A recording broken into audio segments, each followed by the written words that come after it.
And welcome back aboard Blurred Force One with your boy Mo and your girl Polly. And this is the Supercast where we talk about all things superhero in our pop culture media. That's movies, TV shows, video games, comic books. We talk about the news, do some speculation, all that good nerdy stuff. And before we get into the podcast today, you know what to do. Get down there and hit like on this video. Superhero spring is in full effect.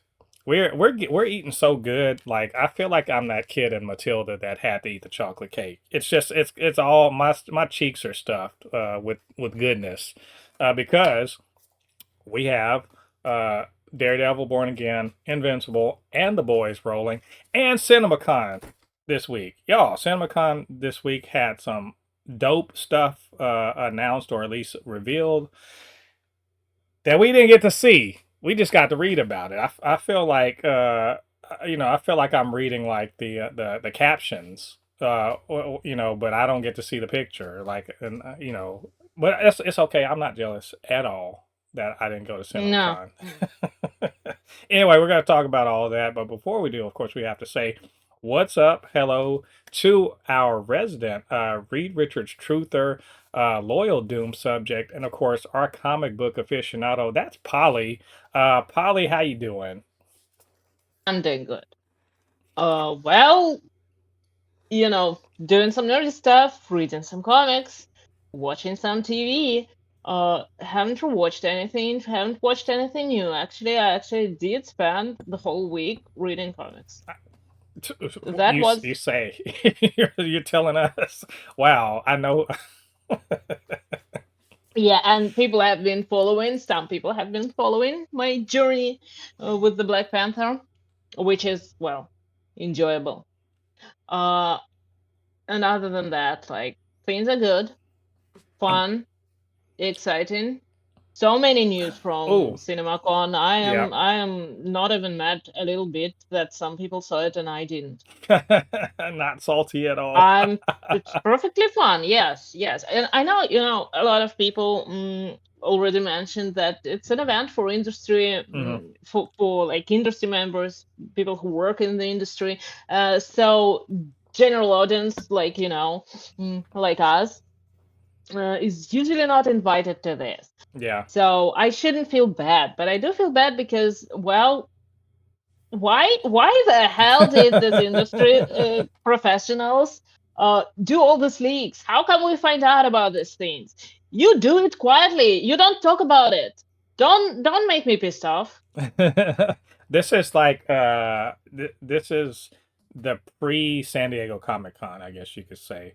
But and I've been following I'm not going CinemaCon. there either. So Yeah, mm. I follow They're probably CinemaCon. gonna show the trailer at this San Diego Comic Con, and I'm not Yeah. gonna be there, and then I'll have to wait another month, and No, I'm not no, gonna be mad at we're all. gonna get it. I think I think we're gonna get Right? it. Yeah, sure. Mm-hmm. But the Mm-hmm. CinemaCon is cool though because they're trying to hype up the theaters and the theater owners and stuff. So they're trying to be like, hey, look at this stuff that's coming. You're all gonna make big bucks off us. So I get it. Um, If you want to hype up theaters, make the tickets affordable. well, that's a. I mean, we can make that a discussion topic. The tickets are the reason, the price they are for a reason, and I know. in my opinion, it's a good reason. It's the same reason why grocery prices and gas prices and all that stuff go up, and it's not just because Trump's an idiot. It's there, it's there are reasons for it beyond their being greedy. Because believe it or What's the not, main reason though? no, Greed. theater owners, their margins are razor thin. Like you wouldn't think so. There's a reason why popcorn and all that stuff is so expensive because I mean everyone has to make money and the cost of a ticket is not enough to cover. When you go in and you buy a ticket, that's not enough to cover operating expenses. Everything like the cost of electricity, the cost of owning or more likely leasing the space for a movie theater. Remember, the square footage is huge, so they're leasing. Well, somehow it still comes down to the people who are making these movies and making them so expensive to Yeah, show. and that there's So that part too. There's so anyway, well, I mean, it all comes down to them. there's a lot of like going on. Like remember last week I saw Yumi and Tuscany, which by the way Yeah. I love that people are loving on it. This is a movie. A lot of black, not black Twitter, but black threads was really into it. I love that black women are super excited for it and are going out and having a good time with it. It's like the movie Girls Trip is like one of those movies too. But the overhead, like that movie cost $18 million to make. Um, Probably because of location and not Halle Bailey. She probably they paid her good, paid Ray John Page and all that, but that cost $18 million. So in order to make their money back, that movie's going to have to make something like three times that. So you're talking about it needs to make around 50, 55 million, 50, 55 million to kind of be in profitability, which it should do. It's a smaller movie, but the end games of the world, they're talking about. Remember, we're going to talk about this later, but Doomsday is hugely expensive, and the studios get a cut of that money. I mean, they basically they end up about half of the cost of the ticket goes to the theater, and about half of it goes to the movie producers or the distributors. And it depends on the week how much goes to the theater and how much goes to the distributor, etc. There's a lot of math. It's really weird. But the point is, if you got to share the cost of that, like let's say your ticket is $12, six of it goes to the theater, right? So they're gonna that $6 per ticket. If it's like not a huge movie, that theater isn't making a ton of money off of it. They need you to buy food. That's really what it is. So I mean, there's a reason for ticket prices to be what they are. I don't get too mad about it. That's probably because I have first world problems or first world solutions, which is AMC A list, where even though it's going up a couple dollars per month, which I currently pay like 25 a month, it's going to go up to 27, 28, something like that. It's still $28 a month, and I can go four times a month and get my money's worth out of it. So I'm sorry if you guys live in a place where you don't have access to that. You'll We just, have two you know, theaters. yeah, you'll just have to be happy with, I don't know, having universal health care. Oh, I would trade with you.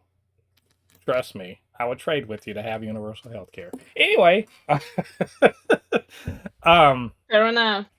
this week for me, I didn't do a lot nerdy this week. I've been, as you know, it's spring. I'm quite busy outside, trying to employ my green thumbs, or they're more the color of dirt because of how often I'm digging around in it.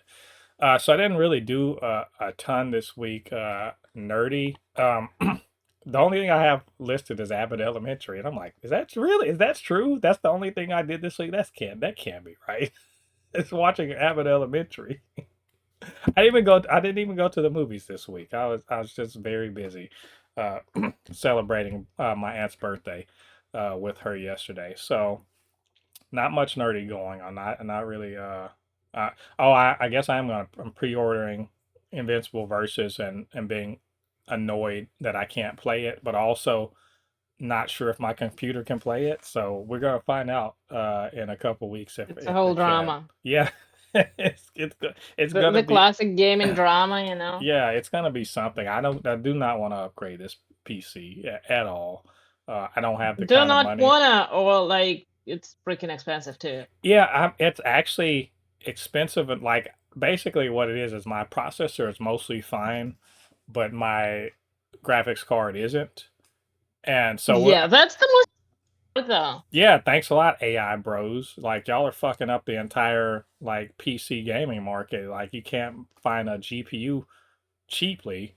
So I honestly I can't believe I was saying this to myself.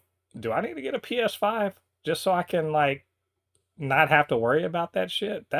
I hate that. I love PC gaming. It pisses me off that I may be stuck playing, Xbox Series and PS4 era games only on it, and then having to actually go get a PS5. I don't know.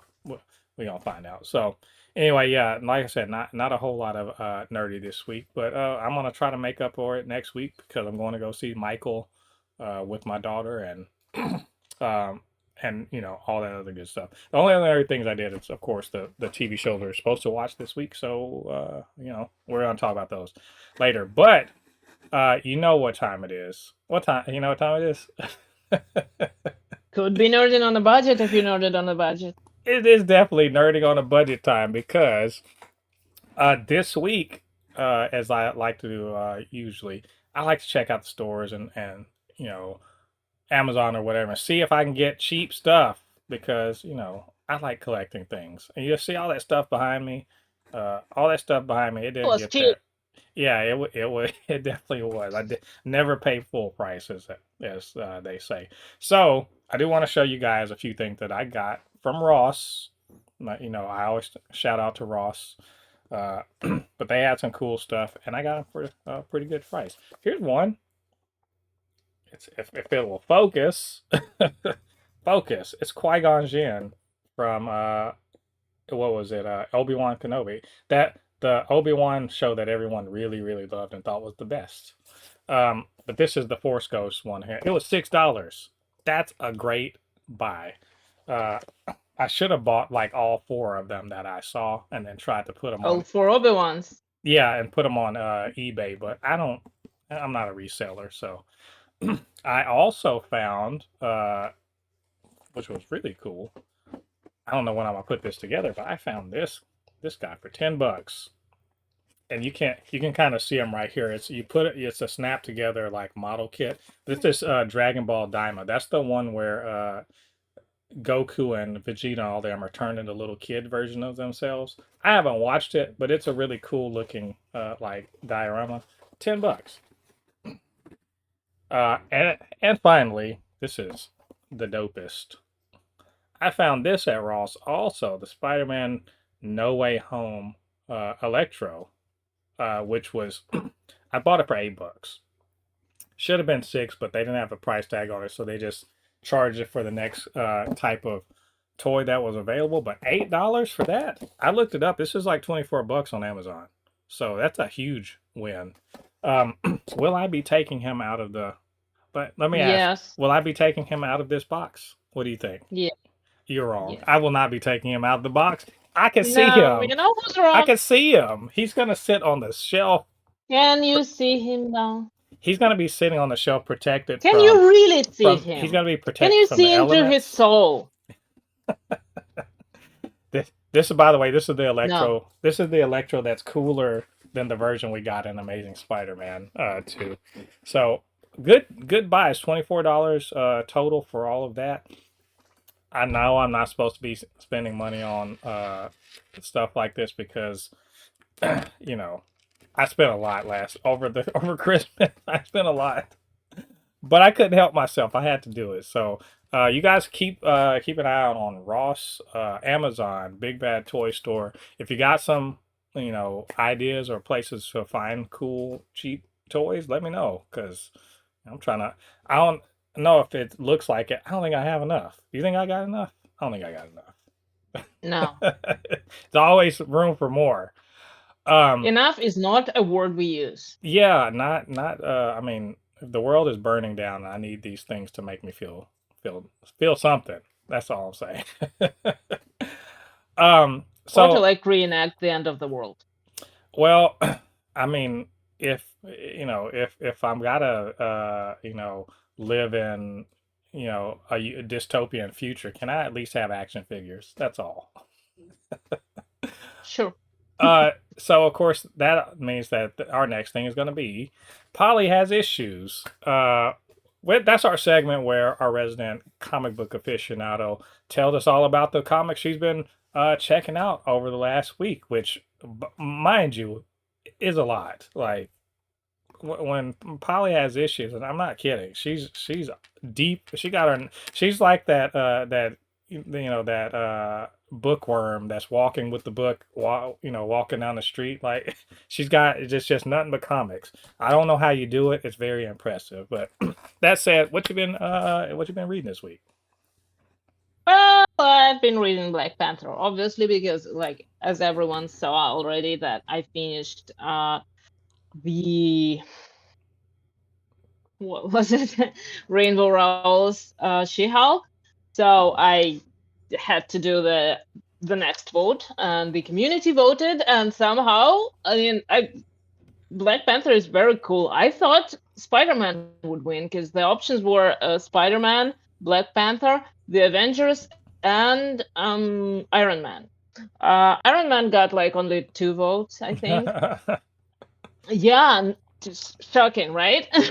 But Black Panther won. It was an overwhelming win, and obviously I started reading Black Panther. I read through his early appearances. I obviously read his first appearance before that because I read Fantastic Four, and this time, yeah, I started with the jungle action and like stuff Hmm. like that. Then Marvel Premiere, and Marvel Presents, something like that. I think it was Marvel Uh, Premiere, but yeah, that sounds right. probably. Uh, yeah, and then obviously Jack Kirby's Black Panther, which was very unexpected to me because, Black Panther did have an entirely different history, and it's kind of like one of those issues where um, the Iran is still figuring out what it wants to be. Hmm. Uh, so the first few issues were this adventure with mystic frog, time traveling frog from I think it was like King God, I Solomon's forgot. King Yeah, Solomon's Mines. King Solomon's tomb. It had like very freaky side characters. One was this queen from some African country, Hmm. made up country, of course, and the other was a collector, and they were all, excited about collecting. We can understand that. We can relate to these people, but obviously, yeah, they were greedy collectors, so they were kind of evil. And they were after this frog, and Black Panther, for some reason, he decided to join in on the fun. Or he was invited there by one of the collectors who was friend of Chaka, and well, anyway, he got himself into this whole mess, Hmm. and this mess affected him and his country.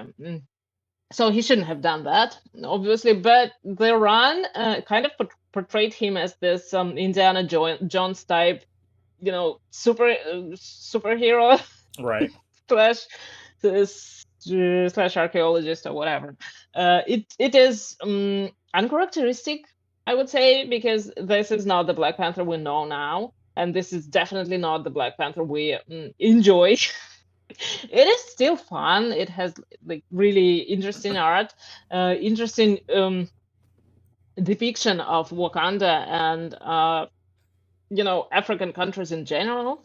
Um, quite entertaining. Kind of funny though, in a ridiculous way, like old comic books are. Right. But still, and yeah, do I recommend it? It does give you some foundation, but really you can just skip it. It It's doesn't yeah. bring a lot to the table. It's Let's just say that. yeah. I will say about Kirby's like his run is he's just like because mind you, his Black Panther run came after he T'Challa was in the Avengers. Like so he had been established as from the Mm, Fantastic Four he became an Avenger. He had I mean if y'all want to see my take on some of that I made some shorts about it about his some of his time with the Avengers. So that would lean a lot more into hey he's the black guy on the team. He's he's from Africa. Africa's different. That leaned in that. He was like yeah, but what if Africa? What if this whole Africa? It was like some man because this is Kirby.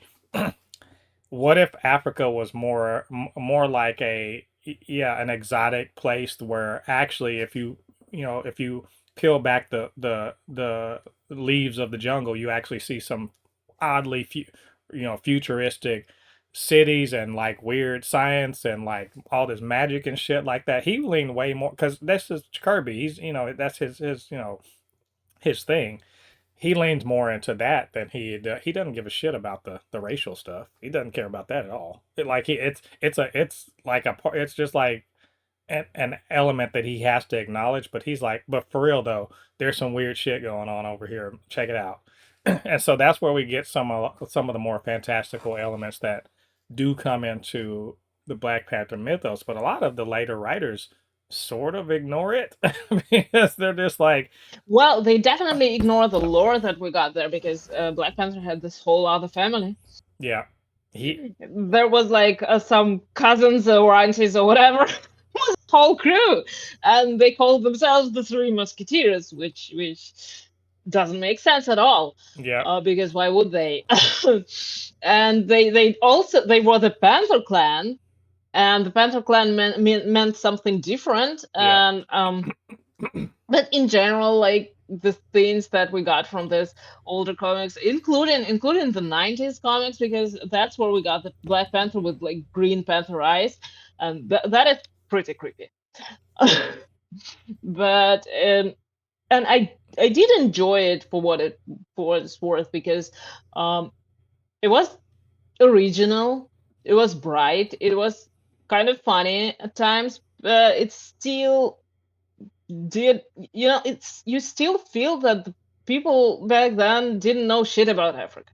not Like, but they it's did not just that they haven't been there, they couldn't even imagine what it would be like. they could have Because what we like yeah they could have just they were in New York. They could have found like a Nigerian Yeah, a like person who would immigrant like tell to them just what yeah it's like. And but obviously, yeah, there are still issues that we deal with there, because there's like Panther fighting the clan, and then Black Panther dealing with the Prophet. So all of that, of course, had to be there too. yeah. Uh, in general, again, something that I wrote on Threads after reading that still somehow after all of that, people come uh, to platforms like, well, probably Twitter and Threads, and claim that comics never used to be political. I don't know. Oh yeah, Okay, yeah. sure. Black Panther's very existence was political, and you knew it Oh yeah. if you read his Silver Age stuff. They always use like that's the one fun. That's the interesting thing about being a minority character and written by the white dudes is some of and this is a bit of a paternalistic like liberal thing. They'll be like, look, we understand your struggle. Let's write about it. We're going to use the black character. I'm like, why don't you use Hank Pym and Janet Van Dyne to talk about racism? I'd love to see the white characters deal with the subject of racism without having to be forced to deal with it because of black guys around. I'd be far more interested in them, you know, confronting racism amongst other white people than I am when we got a black friend, so now we got to say something about it. It's like it's exactly the same situation that happens every time mutants are going through something. Yeah. Because the Avengers are always like, Like, oh, you guys got I was like I didn't they're like, "Oh, Wolverine, I didn't know mutants had it so bad." If you don't get the hell out of yeah, here, so get bad. out of here. Steve Rogers, I love you, but my guy, you spend yeah, it's like it's a white privilege thing. We'll talk about it another time. Yeah, That's something for the another time. last thing I will say regarding that exact topic is that during the fall of Krakoa, and this was my comment to another post, somehow Doctor Doom and Kingpin did more for mutants than Avengers. Yeah. There we Except go. for Iron Man, but he was just trying to get together with them. So. Yeah, I mean, valid. He was like, you know what? I am pro mutant. He's that guy that he gets like a hippie girlfriend, and suddenly he's got patchouli, and he's kicking the Mm-hmm. hacky sack, and he's going to rallies. But as soon as they break up, right back to that yuppie shit. Anyway, cool stuff. I can't wait to hear more about Black Panther as you keep on reading. Because I understand you're reading Priest right now, so dope. Oh yeah, Yeah, good, so good good. stuff. So, with that said, we're gonna start talking about our news for the week and of all of our things. So this week, We real quick. I make me say her name right. Adria Arjona. Am I saying that right? Some casting news Probably. maybe confirmed. Marvel has some layoffs. That's crazy. Cinemacon, as I mentioned before, is going on. We got some stuff about Clayface, some Supergirl, Spider-Man Beyond the Spider-Verse had some joints. Um, the Doomsday trailer was shown, so we're gonna kind of talk about that. Then we're gonna do our reviews for the week. Invincible episode 7 was wild. The Boys kind of mild, kind of not really, and Daredevil a slow but a very pivotal episode that we're definitely going to cover. So a lot of good stuff to talk about. You ready to get into this? Yep. All right, let's go. So uh, I'm going to say her name right. I swear to God. I swear, Adria Arjona, who played Bix, right, and Andor. I still need to Andor. finish. I need to finish watching Andor. I'm a bad Star Wars nerd. I'm Do you still sorry. remember what happened there? I'm just I'm a bad Star Wars nerd. I'm sorry, but I'm gonna watch Dude, don't worry, me too. I haven't seen them all yet. it.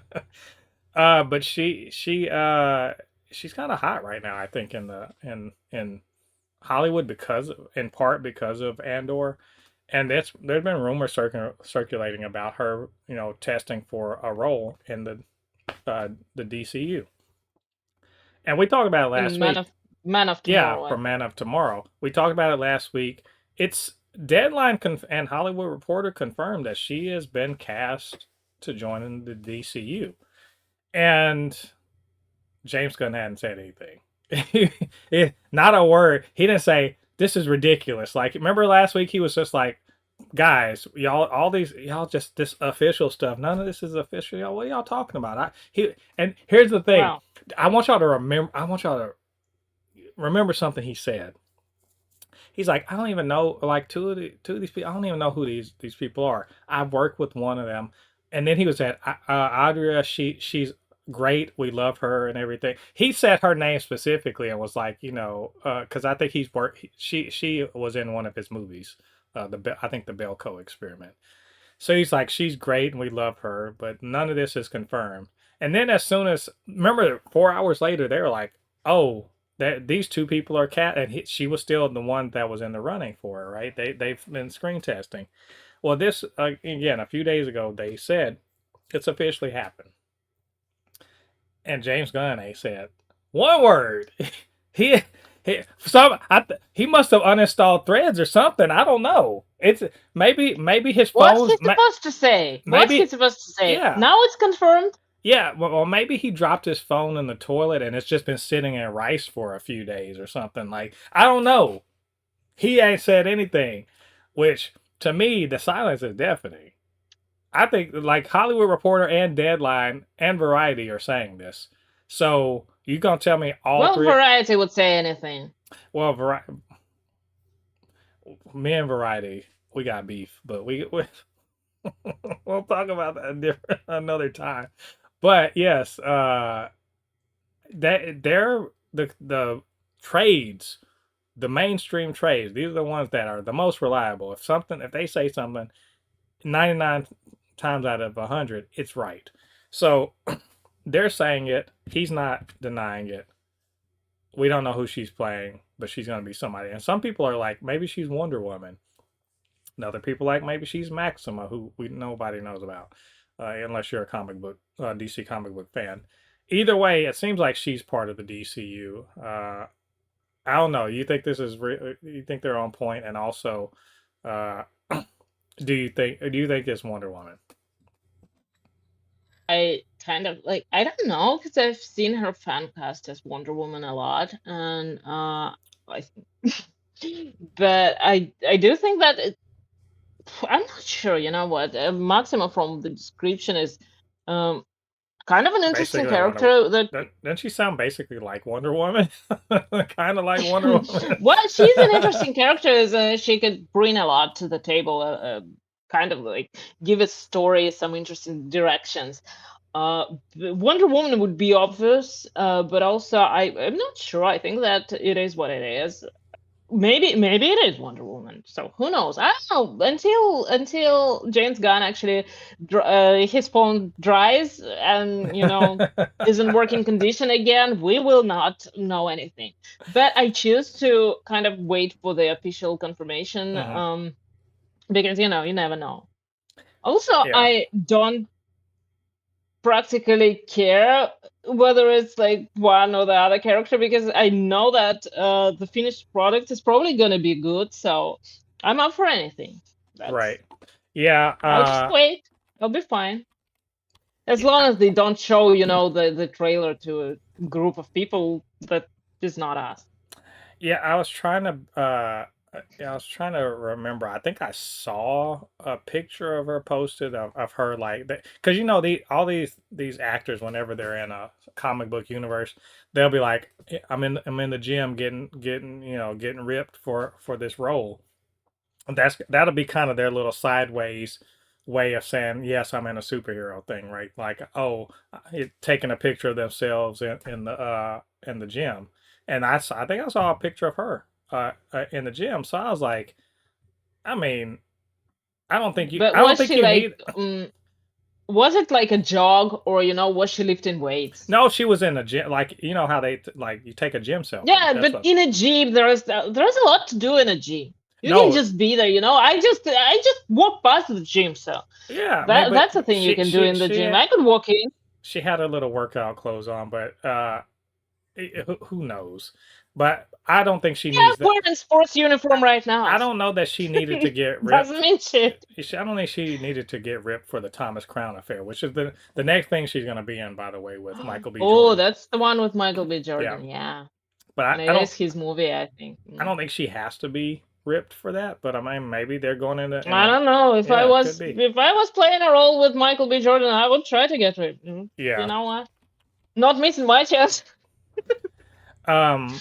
So who knows? But I'm glad that this is happening. I'm sure I believe this because I don't see any good reason. Also, the fact that she and James Gunn have worked together before, that's anytime Yeah, anytime he does that. that's Hmm. true, you can almost bet that probably he'll bring them back for something. So I'm gonna look forward to this, and we'll see if they will confirm this, and we'll talk about it then. Um, Also, a little bit of quick news. This came out. Disney is doing layoffs. Here's a big surprise. That's how. Honestly, there's a contraction in the industry right now. It sort of started last year. And if we're being honest, it started the year before last because of the fallout of the two strikes that went on. But the contraction has sort of it's been happening because of mergers, and it's been happening because downturn in like ticket sales and all that other stuff. And so you've been sort of seeing like here and there people sort of getting laid off in Hollywood. And so now it's time for Disney to do their part to make the shareholders happy that they're paying fewer people. And also, this is an indicate the where this is. Not this is across Disney, by the way, but at Marvel in particular, this tells me something about Josh D'Amaro's the new CEO, his direction and what he thinks about uh, how Disney is going to move forward, and also that AI is fucking here to stay. I hate to say it. There was actually a fake quote going around about Josh D'Amaro being like, "Where AI is here to stay, and you guys are just going to have to deal with it." And I'm like, that sounds fake as hell, and it was fake. But there is a sentiment there because remember he was also all for the whole thing with Open AI and their Sora 2. It just so happened that Open AI closed Sora 2, and now they're not going to do it, but they're still trying to figure it out. So the point is, Marvel Studios guts its VFX department um, as a part of this, uh, downside. No, I won't say downsizing, firing of people, for the sake of shareholder profits. Um, so their VFX department is basically a skeleton crew after as a result of this because they got rid of their in-house VFX people, and now the people they keep on are basically gonna be in charge of uh, identifying third-party contractors to come in and do the work uh, instead of having in-house VFX. Now, mind you, third-party VFX is pretty normal especially for big VFX heavy movies like Endgame, like Brand New Day, all that stuff. Hell, the Spider Verse movies. If you look at the credits, there's like 40 like 40 different animation studios doing the work on that. They stitched together the work of four dozens of animation studios to It's make the one one that movie. closed.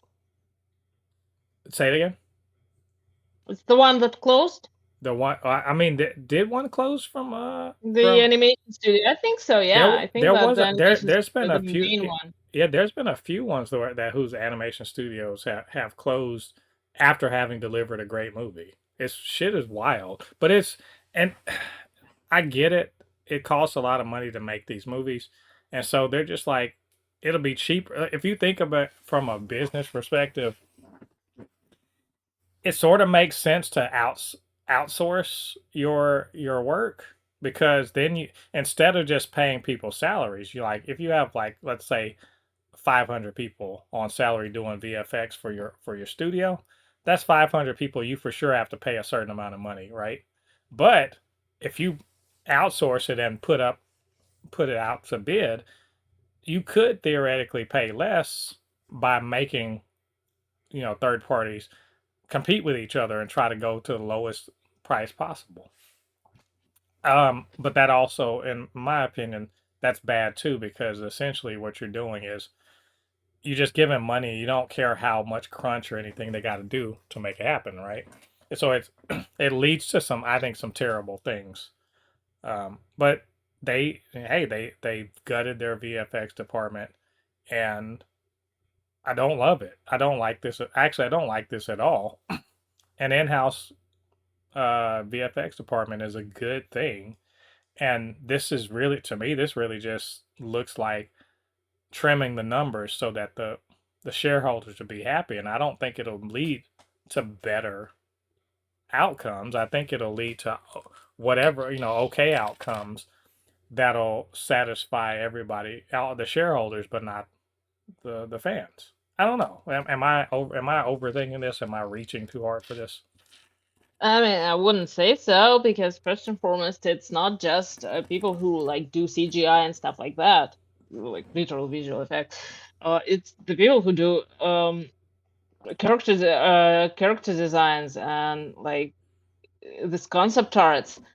So you can outsource that, but I would much rather prefer someone who can like work with all the materials because outsourced teams, they would not have access to all of your materials, to Yeah. everything that Marvel can offer. Like the person who can walk into the office, who can open the comic books, like have access to the library. Theoretically, of course, you can give them access to all of this, but I don't think it just works quite the same.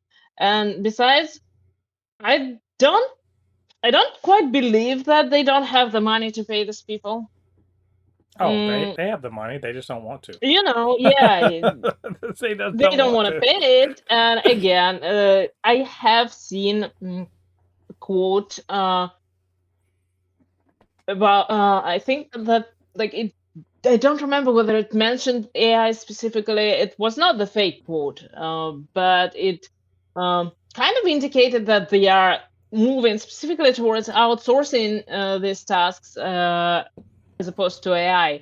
But we all know how it's going to work, Yep. and we all know what they're going to do in the end. I don't know where all those people are going to go, and it's kind of depressing because these people are the reason MCU looks what it looks like. Mm-hmm.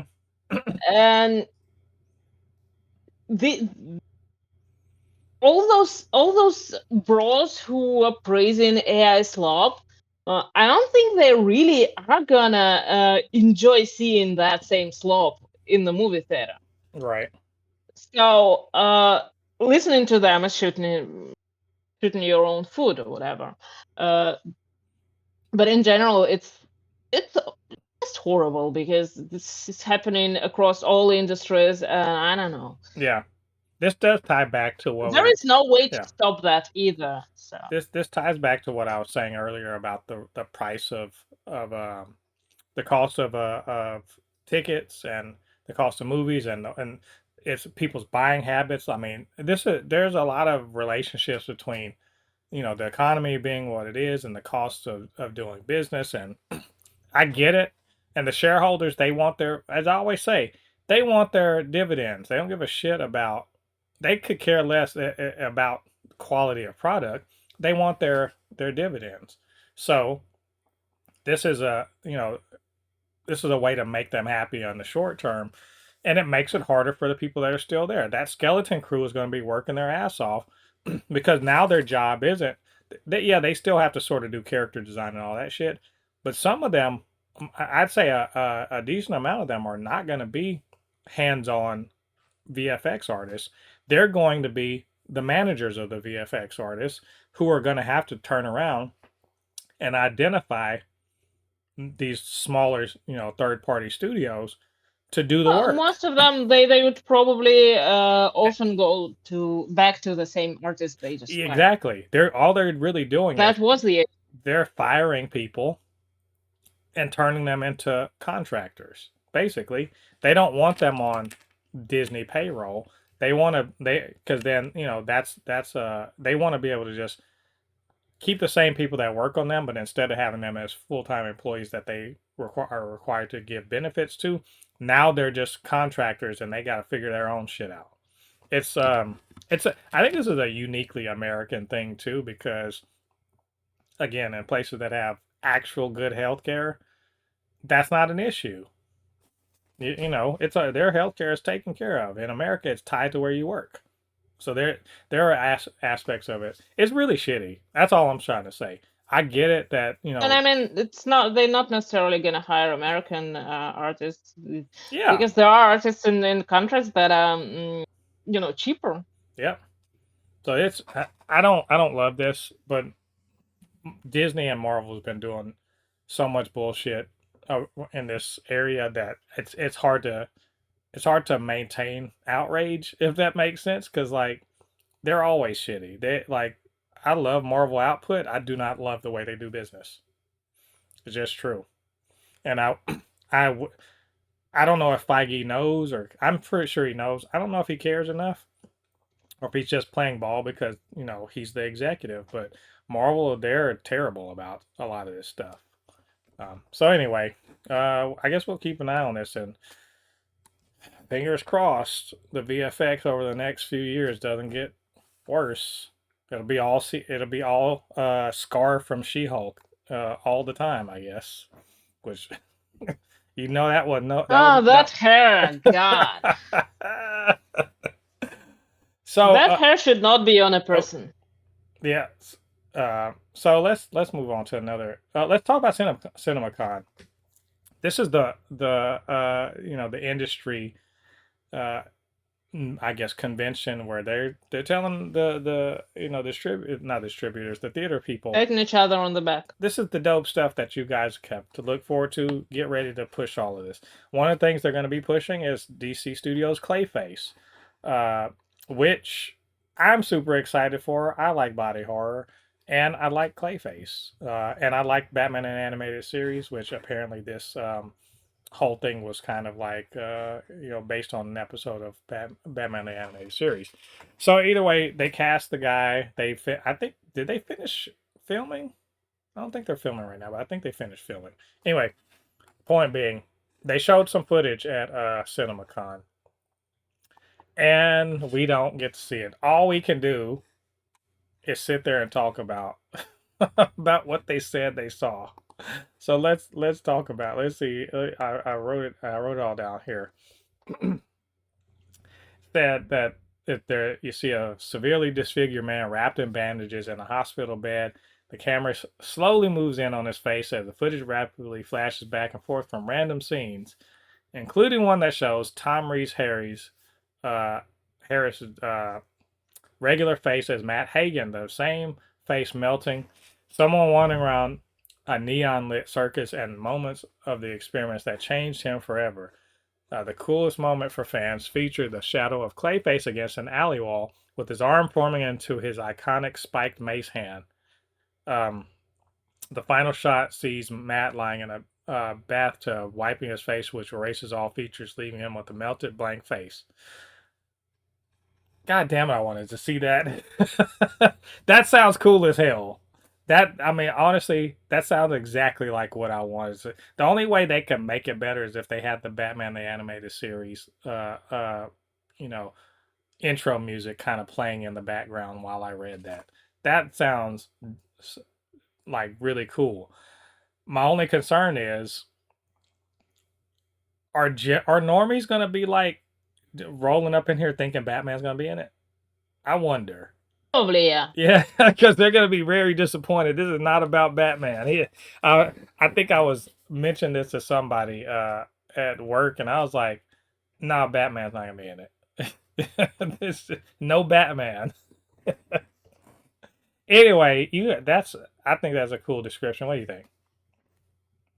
Well, I don't know. I didn't see it. Look, we have to use What our I heard sounds imagination. like something I would want to see, but Yeah, if I ever get to. we got to do like Willy Wonka and use pure imagination. Um, Yeah, I ain't got none of that. Look. Pure bitterness. That I got. The FOMO is so real with Cinemacon. All right. I'm like, y'all, stop playing. Like, at least I hate to keep leaking it, like describing what they saw. I mean, that's just pure mean. I mean, like, y'all got these meta glasses. Use them. Use the damn thing. You can be like, I'm not recording anything. And, like, you know what I'm saying? I Like, probably what? did record it. I mean, I'm just not looking for it because I don't Yeah. want to see it on a grainy screen This is with true. somebody yelling something in the background. Yeah, this is true. I'm very much not gonna like I think there are clips or pictures of the Dooms. I'm not gonna watch that. I'm not gonna look at it. I don't want to see I did not. I don't want to see the trash I version. didn't even read the spoilers that were posted. I saw one by accident. So, are you talking about for a Doomsday? Oh, well, you're gonna be mad because I got the whole thing written out. I'm mad. You're gonna be mad. Look, this sounds dope. I'm like really excited about it. Like Clayface, to me, Clayface is DC Studios like really saying like we can do anything. I wish Marvel would just have the courage to just do like they have been, but Did that? I'm talking about on the big screen. The closest they got to doing anything was Multiverse of Madness, where that's the closest they got to stepping out of the genre, the superhero genre, and kind of doing something a bit more like you know outside of just capes. You know. That being said, this seems like a really great a great idea that they're executing well. Probably it's not gonna be low budget, but lower budget. Like this could be a $90 million deal, which $90 million for a superhero adjacent thing is pretty good. It'll make its money back. Should make its money back. So we'll see. Can't wait to see the actual trailer if they ever bless us with one anytime soon. So we'll talk about it then. More Cinemacon, more DC Studios. We are talking about Supergirl, the Supergirl footage. And also they you know on the panel you had Jason Momoa roll up on the Lobo bike, which is really cool. Can I just say that man's living his best life? So they should have saved that for the fans.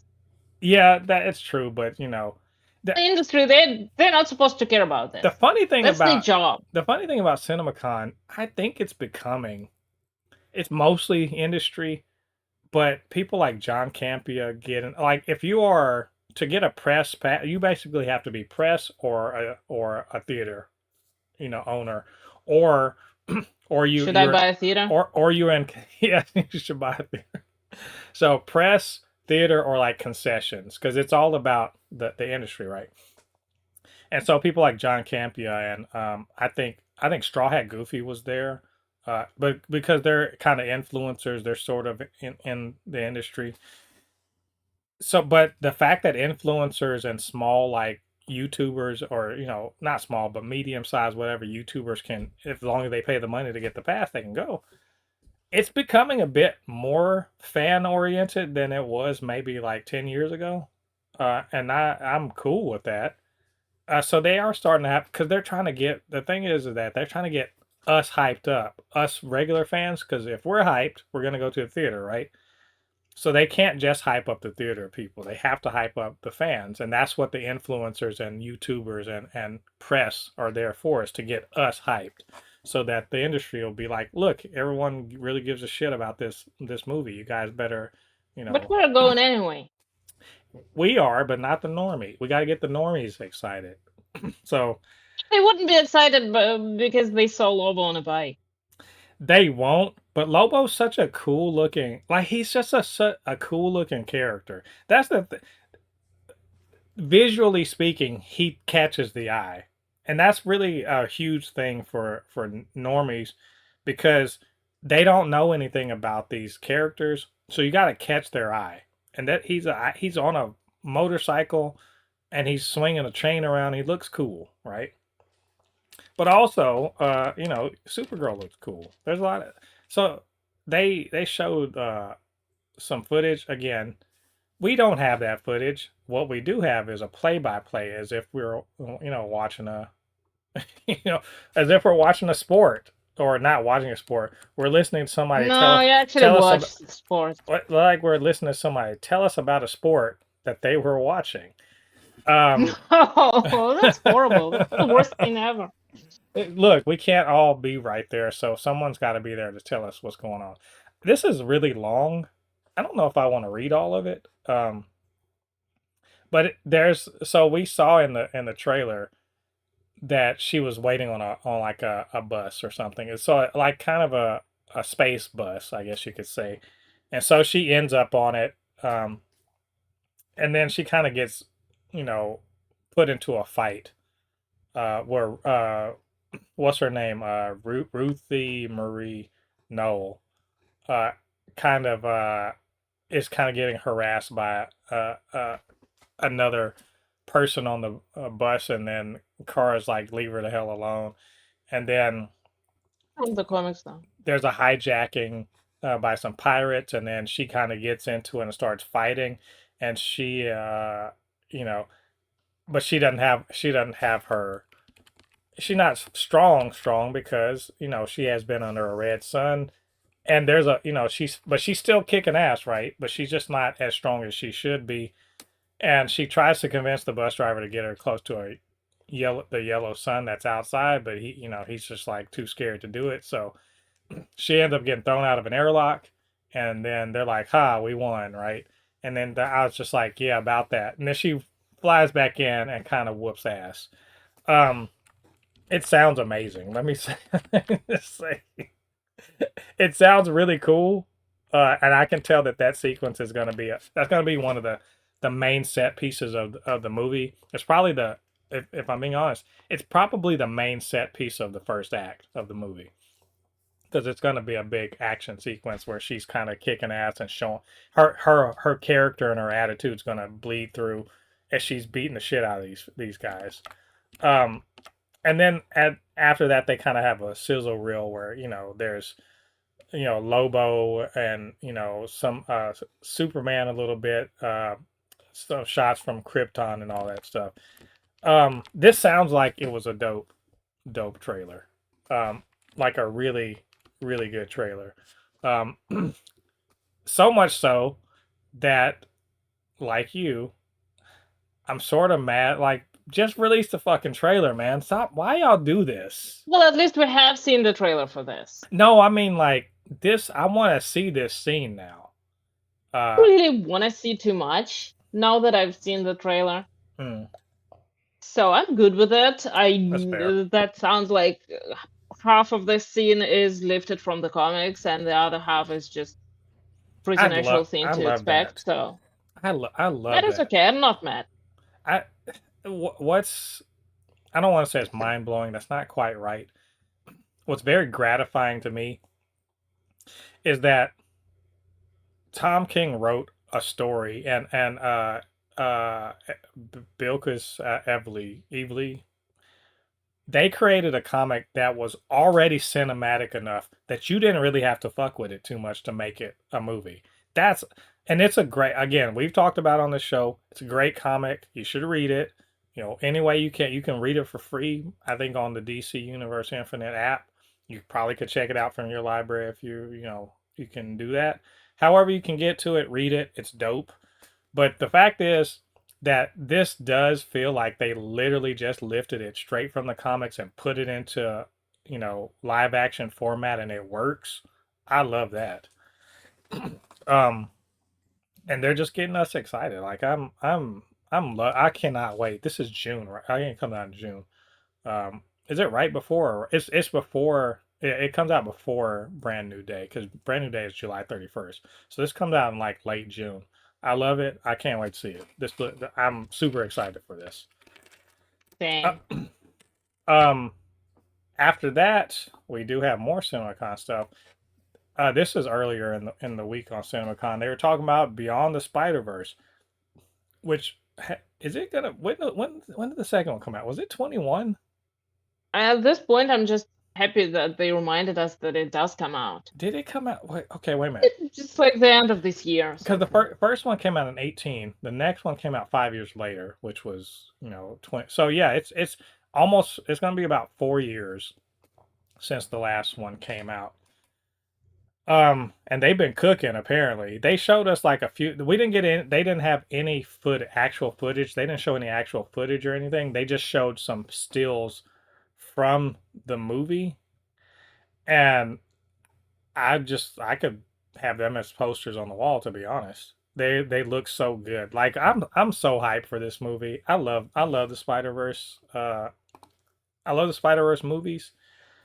And these little 4 pictures that they show. This was, by the way, this is the Marvel official Threads account. Put these images out to kind of hype us up. One of them is of Spider-Punk, and it says on there, "We're gonna save your dad," right? And the another one is Miguel, and I think he's fighting Miles, um, and it's like a really stylized picture. And then they have them somewhat more in the style of Miles's universe.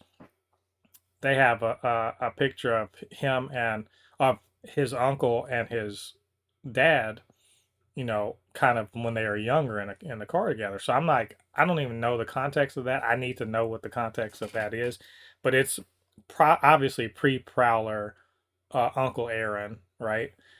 Um, it's really cool looking. And then the one that really gets me, this I can already tell whatever this scene is, y'all gonna. I'm just gonna be like, I'm just getting my tissues ready because I already know I'm about to cry over this picture. The picture of Miles and his dad, and there's kind of the son behind them, but he's got his hand on his shoulder and everything. It's a tender moment between a son and his father, and I'm like, well, I'm already know I'm gonna cry about that. So let's just get myself ready because the theme of the whole movie is you have to have your Uncle Ben moment. So your dad has to die. Like Jefferson got to die. And that's what Miguel O'Hara is fighting for, because he's like, if you don't, you're kind of upsetting the whole Spider-Verse, the whole way the Spider-Verse works. And Miles is like, nah, fuck that. I'm not letting that happen. I don't care what you say. Uh I'm excited. I can't believe 4 pictures got me so damn hyped. What do you think about these pictures, though? well, first of all, we all got to see them, so that's a Yeah, plus. And yeah, like you said, they got everyone hyped. I mean, I'm excited very much. Mm, looks stunning as always. It does remind you that visual department is important, uh, even though they're outsourcing it. but it looks awesome. It does give you a kind of a hint of what's gonna happen. And well, I can't wait because like we've been waiting for this movie for so long. And the last time I was not expecting it to be like to be a continued thing and to end on a cliffhanger. So I'm gonna rewatch both of the movies before the third one comes out, and it's gonna be a whole thing. Yeah, So I hype. mean, it should be. And I love, like, that was the main Marvel account. They're obviously hyping it up for a good reason. Sony it should be just like thanking the stars that that this Spider thing they're handling correctly. Like Spider Verse, to me, Spider Verse is the best thing that Sony's put out in a long, long time. Because the MCU Spider-Man stuff don't count. Yeah, that's Marvel Studios, but it is easily one of the best things they put out, or it's the best superhero thing they put out since the Spider-Man movies. Um, I'd say ever because like the Spider-Man movies, to me, they don't come close to that. I mean I'll say that's fair. I think Spider-Man 2 is probably it's considered one of the best of all time. I think both Spider-Verses Well, are up not there. by me, so. Yeah. And also I'm a big apologist for Amazing Spider-Man 1 and 2. I'm a big apologist for that. Yeah, those are I really love decent. those movies. I really love both of those. I If I'm being honest, the only Spider-Man movie I don't like, and I still like it, but it's not that's not that good. It's Spider-Man 3. So, Mine is Spider-Man 3 and and you don't like No No Way Way Home. Home. Yeah. You know why? Specifically because of those guys. Could have been a great movie. Didn't need to have them. Which one? Are you talking about the other Spider-Man? Yeah. Oh man, well, I'm not. You know what? I don't want. I don't. I will. We'll talk about that another time. I can't get into it right now. That will derail the entire episode. Oh, This is this, no. These are great looking. I'm just confident that they are going to land this. They're going to stick the landing. Um, just based on these images, it's coming out next year, so we got a whole year. So we're probably not going mm. to see it. I imagine we'll see a teaser around Christmas, just to be a teaser. Around Christmas is probably where I'd say we'd get a teaser. So we'll see. We'll keep an eye on all this. We'll let you guys know how we feel about it. Continuing on with Spider-Man, Cinemacon also had a brand new day feature. In particular, they showed some new footage and they released some posters for the movie. One of the posters features Spider-Man's face with the reflection of MJ in one of the eyes, and the other one is kind of a different view of Spider-Man versus the Hand, um, which we still haven't had a explanation. What the fuck the Hand got to do with anything? They usually just insert themselves into any situation they want.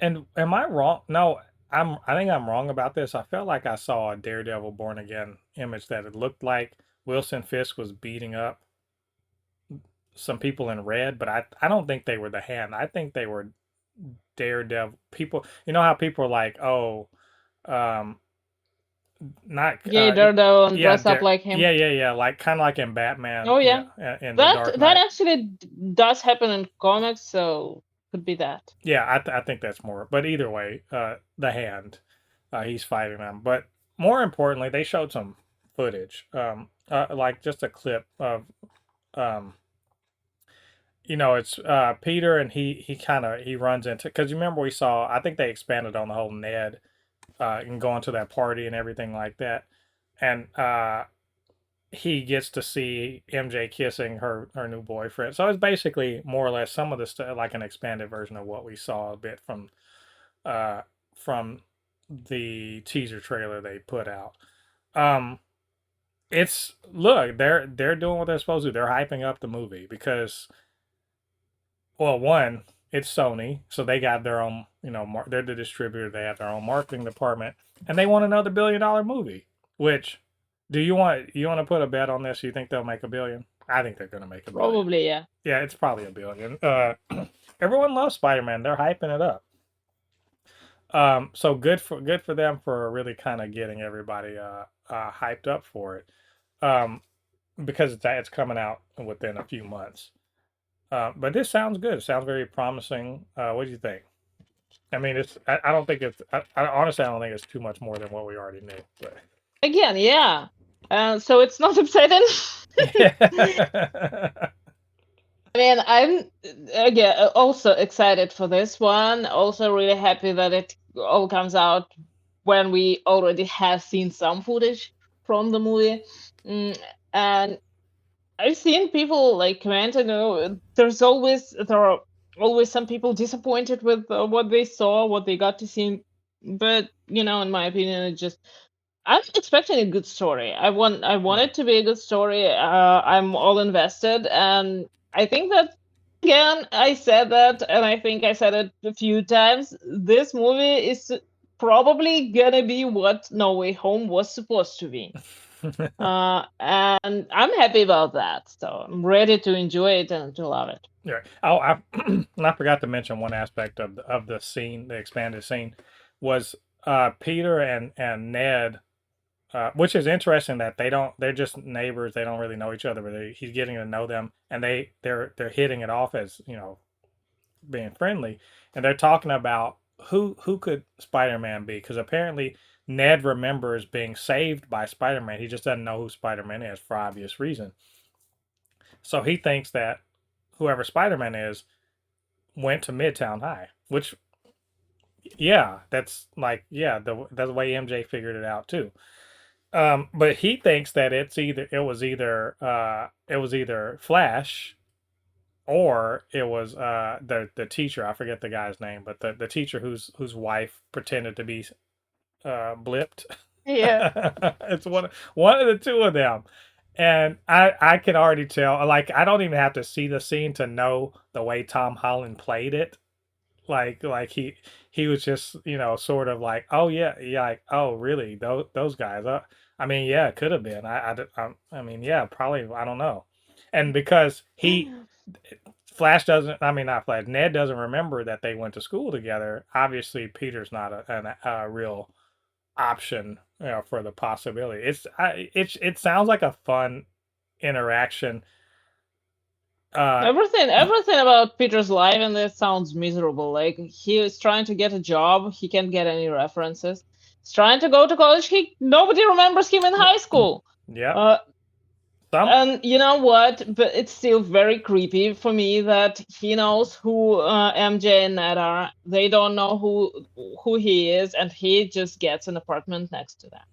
yeah, he's got he's like He's got that creep factor. he has that thing where he's like, it's so close. Oh. Yeah, He's that's very creepy. he's in the corner with anime tears. uh I'm looking forward to this. Hopefully, I think we'll probably get one more trailer before, so we'll check it out then.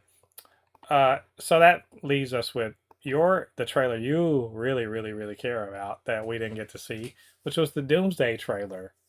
It's look, people are blown away by it.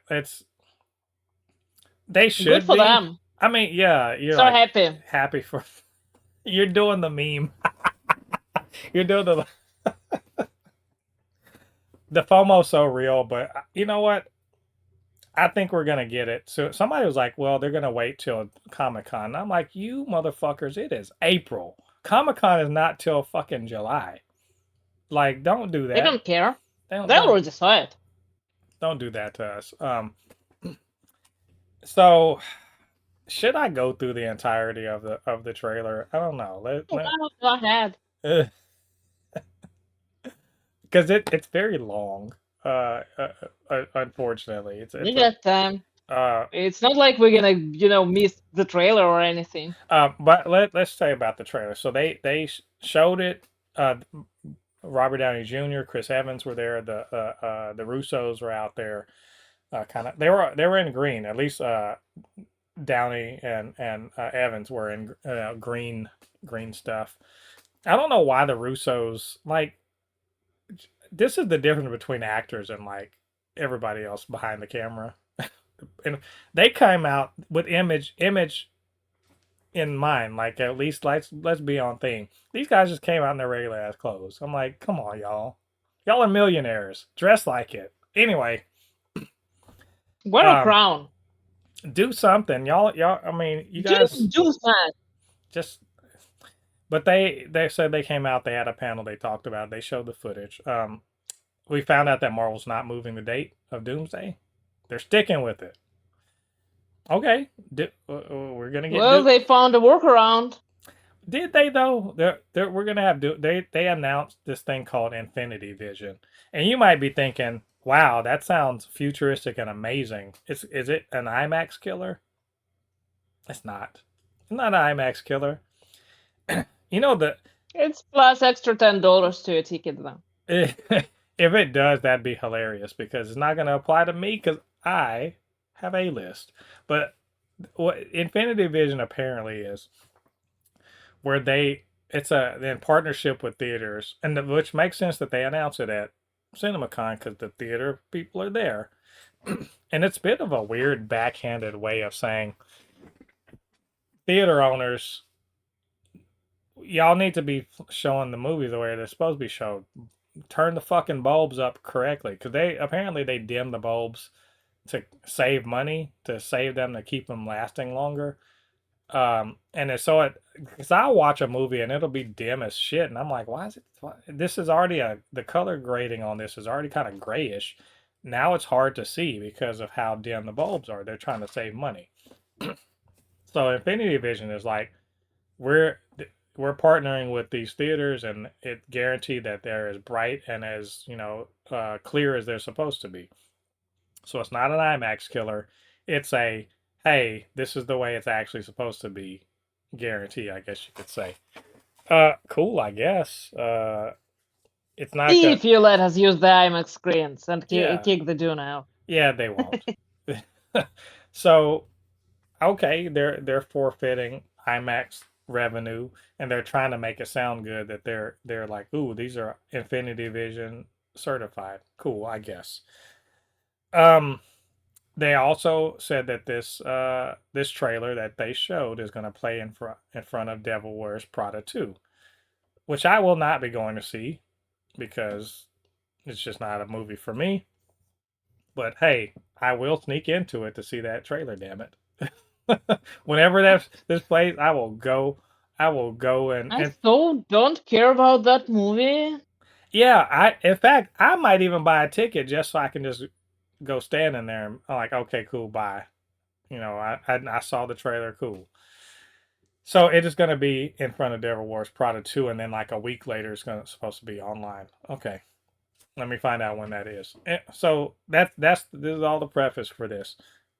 So what's actually going on with um, what's actually going on with this trailer?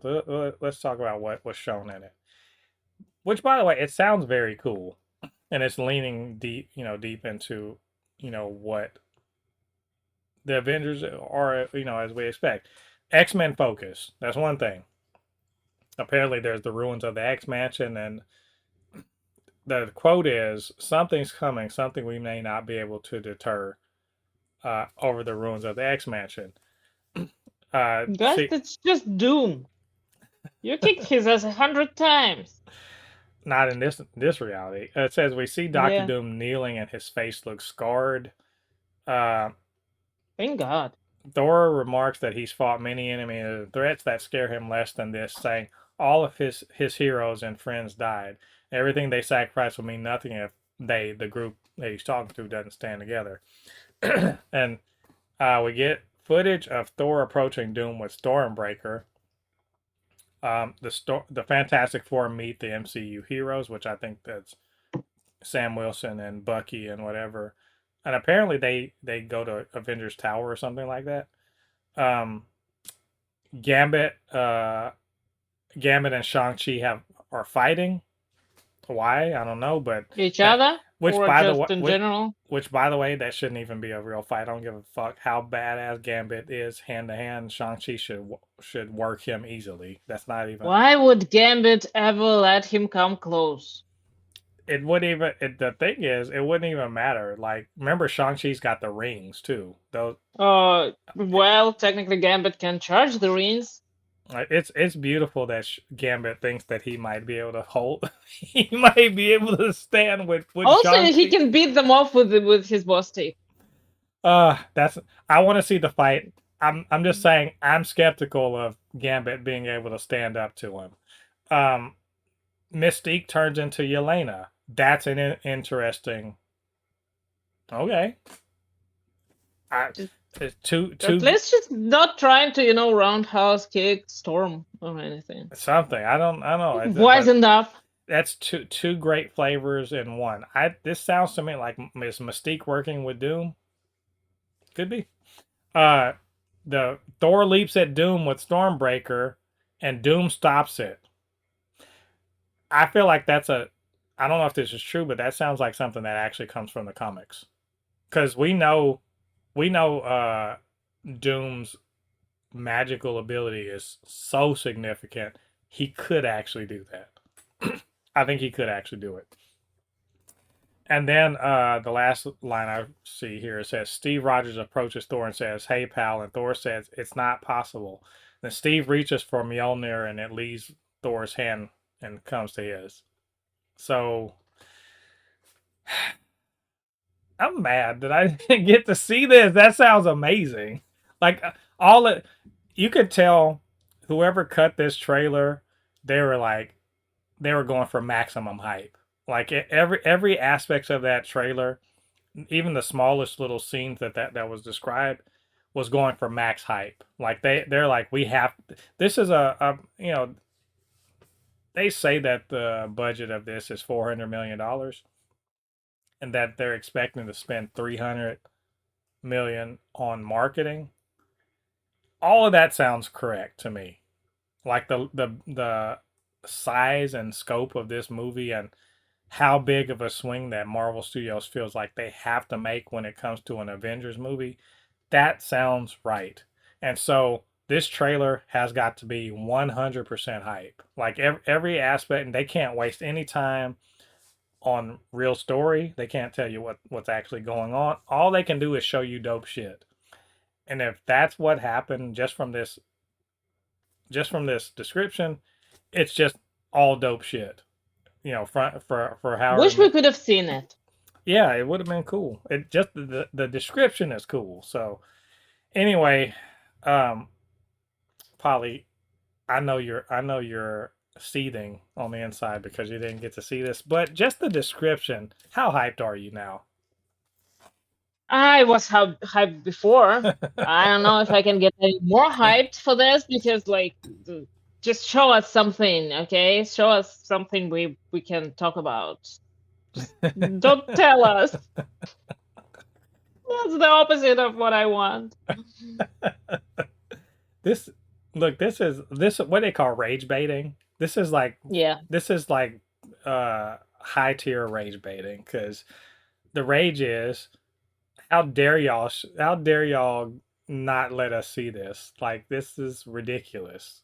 Like I I low key if they were like, look, pay us a few bucks and you can see this. I might actually I might actually pay to see this. I told you I might actually buy a ticket to Devil Wears Prada 2 just to go see the damn trailer.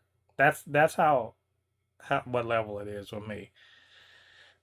Um, any thoughts on any of the things that were indicated? Sounds freaking epic. I have absolutely no doubt that they can deliver like the kind of story that this story deserves. Uh, I'm excited. If Doom has a disfigured face, thank you for that. Because he should, and he should wear a mask at all times. His power levels, though, very exciting. I wonder about how they're gonna introduce him.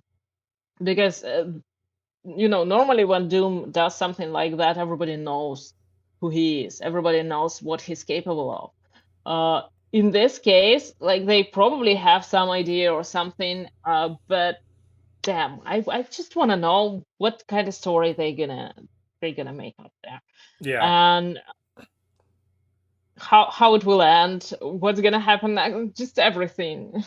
Seriously. I would love if because I think Multiverse of Madness is such a good template for how to handle the multiverse stuff, how to establish like the threat level without it actually knowing the character, not without being super familiar with the characters. I think they did such a good job of that, that if they use that as sort of like the stepping stone for, oh, who is Doom and how important is he? Like, where's this Doom from? Which universe is he from? He's not from the Fantastic Four universe. I think it's pretty clear because they don't know who the fuck he is, right? He's not from their universe. It would be dope if he was from the universe where X-Men. Where Scarlet Witch rolled up and killed all of the Illuminati. Because the thing about the Illuminati is they never included Doctor Doom in it, which is wild. Like the Illuminati in the comics should have had him in it, but he would never. He's kind of like, I will never be a part of this because I'm the only one You're that all actually. clowns. Yeah, I'm the only one I that can actually. do this Yeah, myself. I don't need y'all. Like I don't need y'all at all. So it would be cool if he was from the same universe where the Illuminati and Multiverse of Madness was from, because it's I clear don't know. it would be cool because they had the X-Men in that universe, right? They had the Avengers in that universe. They had the Inhumans. That would be that's that the Oh, nobody multiverse of cares about the yeah. Inhumans. Well, the multiverse of They're not even in madness, the movie. the that universe was as close to the Marvel Comics universe as I think was likely to have happened. I think it was as close to as because it's clear all of the major pillars of the hero community were represented within that universe, and so it would only make sense to me that he would be from that universe because he would know about mutants, he would know about Inhumans, obviously he would know about Spider-Man and all the mutates and all that stuff. So he'd have the most complete picture of what the eventual MCU is going to look like once Secret War is over. He'd have the most complete understanding of what it could potentially be, and he would understand about the multiverse. So it would be because can you imagine him picking up the pieces after the Illuminati is decimated by Scarlet Witch and picking up the pieces of that You mean the world? literal pieces of the Illuminati? Yeah, They'll probably celebrate like Reed Richards being torn apart for days. yeah. But Happy for him. he'd be He picking deserves up it. the pieces of that world, not having the Illuminati anymore, and he'd have a more complete understanding of the problem of incursions, and what the problems were, and sort of having the Well, honestly, we'll see. I don't know like if I agree with this. It's an mm, interesting concept. I don't know if I would want to see a Doom from an entirely new universe, because that could also be interesting. yeah. It's I This is a Because lot. we Yeah, still haven't seen the universe that is more like the Marvel universe. right. So who knows? Maybe we'll get that, but Yeah, we'll see. this was a lot of me speculating. I'm just hyped. Uh, I wish we could see this now. I guess you Oh probably yeah. could. You probably could if you want to see somebody's cell phone footage. But I'm going to have some discipline, and I'm going to wait until we get to see the real one. So, and we'll talk about it then. So I'm very hyped though. I can't wait to see what they got, what they're cooking with. So we'll check that out, and we'll let you all know how we feel about it then. That brings us to talking about our first review for the show. We're going to talk about the ridiculously epic.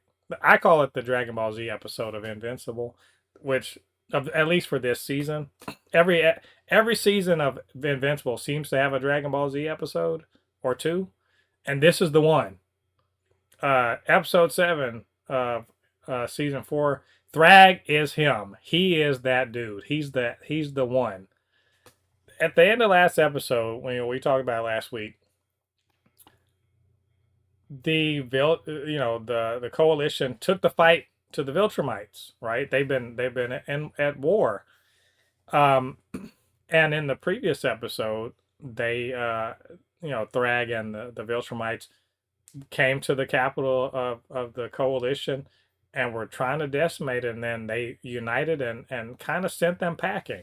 And you were like, at the end of it, I was like, this all y'all got?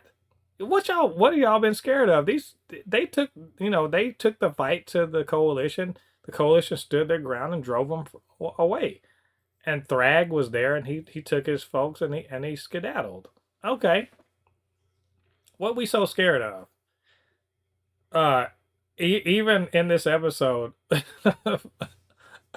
Oliver's like, he's just all hype, and they're just like, nah, the hype's real. Like, but so we gotta be careful. And Thetis is like, nah, we gotta be serious and like take this serious. Like we got him on the back foot, but we got to get in there, and like while they're on the run, back to Viltrum, he's only a few of them. We can take them. This is the only chance, right? And then they walk into a trap where they were waiting for him. So now you got 8 of the coalition strongest versus like 10 Viltrumites, and Thragg's just kind of hanging out watching the fight, right? And until they start kind of getting rid of some of them, and now it's time for Thragg to actually step up. And my God. Oh my God. I got some thoughts about it, but my God. Thragg being the final boss. This is the part of the video game where it's not the final fight in the fight. This is the first time you fight the final boss. And you're just like, oh, wait a minute. I didn't spend enough time on side quests leveling up. There's not enough time leveling up on here. I should have spent more time getting more XP, because holy shit, he's too hard for me. He's way too hard for me. Do I have an extra life? Can I restart from the beginning? Can I just cheat? Can I restart from the checkpoint? Because holy shit, this guy. You're like, settings? Game difficulty? Yeah. Easy. Yeah, let's dial it down. There you go. Let's dial it down. Holy hell. I got more thoughts, but like, what do you think about this episode? You know what? I'm actually way more like hyped about this episode than you are. But to me, it was like a lot of fights, not enough character development, because I could spend quieter time, but I understand why it's there and why it's happening. It's we're getting to the finale, and it makes sense. It was a lot of fighting, some of it kind of unnecessary, long fights, bloody fights. Everyone got their guts ripped out. I thought that like everyone would die, but no, somehow they all made it. Most of them anyway. It was fun, but like at this point, I just want to get to the end and want to know like where they're gonna end this. Right. I mean, that's because it ends. The episode ends on the Viltrumites going. Spoiler alert! Too late for that. Go into Earth. So that's what I want to see. Interestingly enough, like you're saying, yeah, there's not a ton of character development. I think there is some, because Thragg up until this point has kind of been a bit of a blank slate. Like, we know he's running the Empire. He's an ass.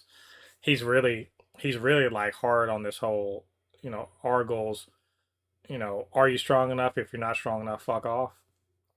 But within that, we do get some character development for him, where we find out that, and first of all of these motherfuckers are old as hell. Like, Mark's a baby, and definitely Oliver's a real baby compared to them, but because of his, how fast he grows. But he's a real baby, because Nolan's old as hell, and so is Thragg.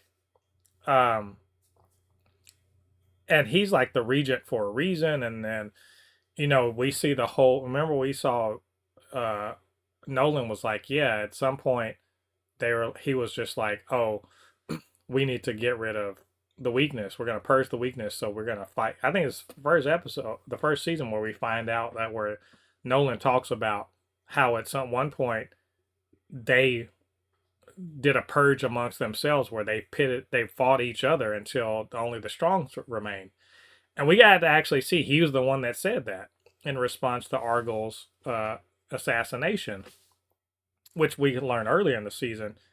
Thetis was the one that did it, right? So Thetis assassinates Argyle, and now, uh, you know, Thragg is just like, oh well, purge the weakness amongst you, because if we were weak enough to let this assassin get away, some of y'all must be traitors, and we get to see them killing each other, right? And then until Thragg says enough, right? And we get to see who remains and everything like that. So there's that. We also know that he and Nolan have history with each other. He's respected, and he wants Nolan to come back. He's like, all right, just come back. It's all good. There's not enough of us, right? And Nolan really kind of drives home the fact that there's less than 40 of us. We literally just kill out of the 40, 50 Viltrumites left. We just killed like 5 or 6 of them, right? There ain't that many of us left. Stop.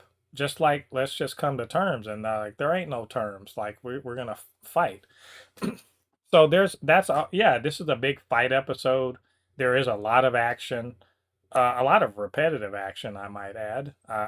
We talked about this last week. A lot of repetitive action, but also some major deaths, or at least near deaths or whatever. Some people, get killed, but most of the main people, like Anissa, still alive, and freaking Thula, whatever her name is, the one with the braid, and Lucan is still alive, and Krieg is still alive. Like and none of the coalition people die. Like not a single one of them. Their plot armor is like thick. But the most what didn't have no plot armor is Viltrum. Viltrum. Oh my. Space. I don't understand. I have not understood. I'm convinced the Viltrumites are dumb as hell. Like they're they are godlike powers, but they have they have below human intelligence, because it's all the inbreeding. It got it, because ain't no way why Space Racer wasn't the first person y'all killed.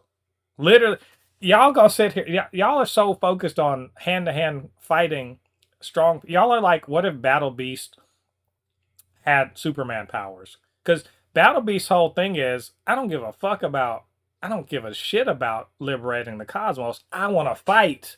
I just want to fight. That's all I care about, right? And so, as long as I'm going to get battle, dope. I don't care about any of this politics shit. And that's how the Viltrumites conduct themselves, because they don't go 10 of them straight up and go kill Space Racer. He should be the first one they kill. Because this motherfucker got a cheat code gun, right? And so they leave this motherfucker alive. One of them's like, oh, finally 3 of them are like, let's kill him. Alan saves his ass. Tech Jacket saves his ass. And they keep him alive long enough to like destroy the planet. And Thragg's an idiot too. Thragg's so fucking stupid. Again, you're a cheat code. He's a whole cheat code, right? I hadn't even talked about the fight he's done yet, but he's a whole cheat code. And he leaves Space Racer alone. And then he's just like, oh, I'm surprised that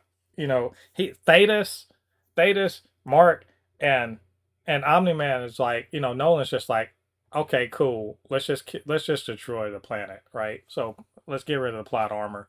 They use the Space Racer uses his special gun to shoot at the core of the planet, and then Mark, Thetis, and Nolan use their Viltrumite power to completely obliterate the planet.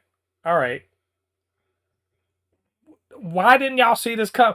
Again, y'all are so fucking powerful and everything, but y'all can't see the most obvious thing is to kill the guy who has the cheat code gun. Okay, so stupid. They're dumb. They're dumb as hell.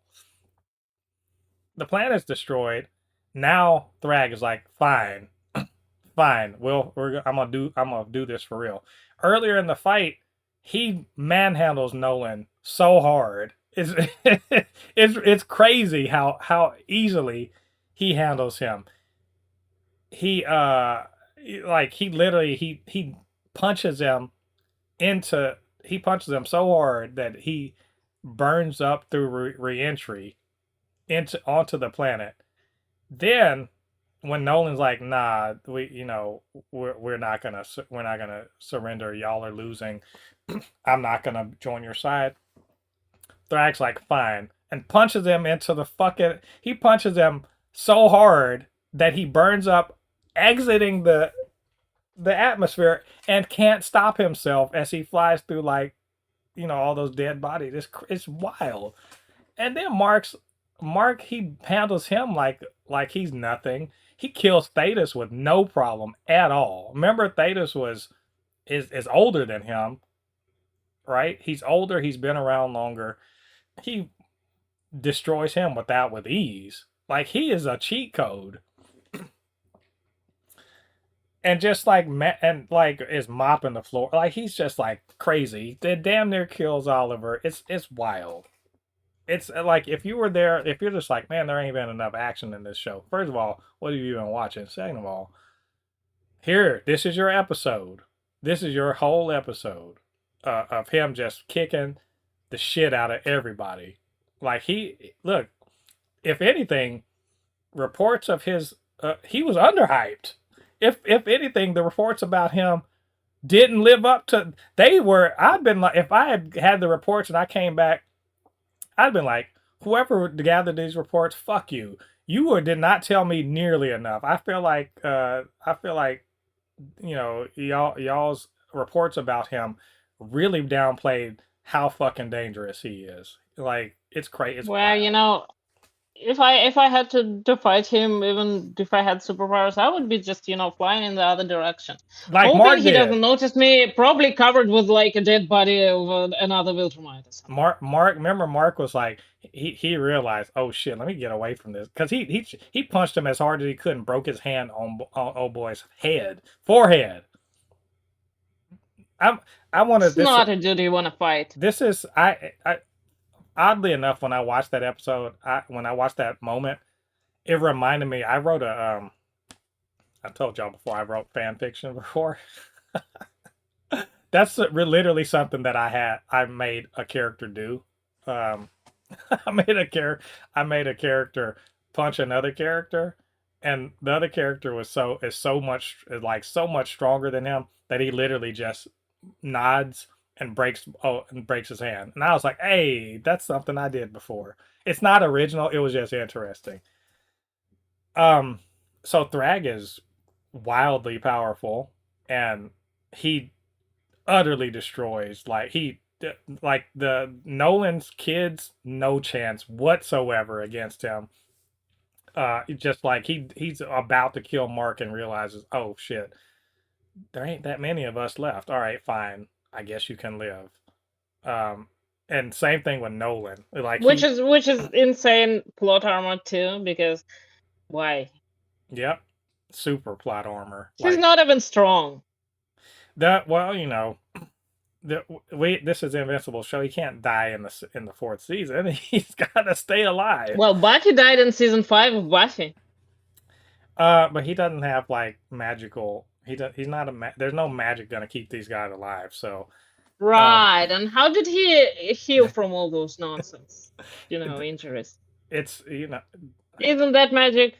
it feels magical. Couldn't Eve heal him? I love this episode. I did just because it did it. Look, was it moving the story forward too much? Not really, but this was a cathartic episode where you had to get a lot of just like straight up fighting, and it was good. It's the Dragon Ball Z episode. It's that you've been watching Goku power up for like 3 episodes. Now can we fight?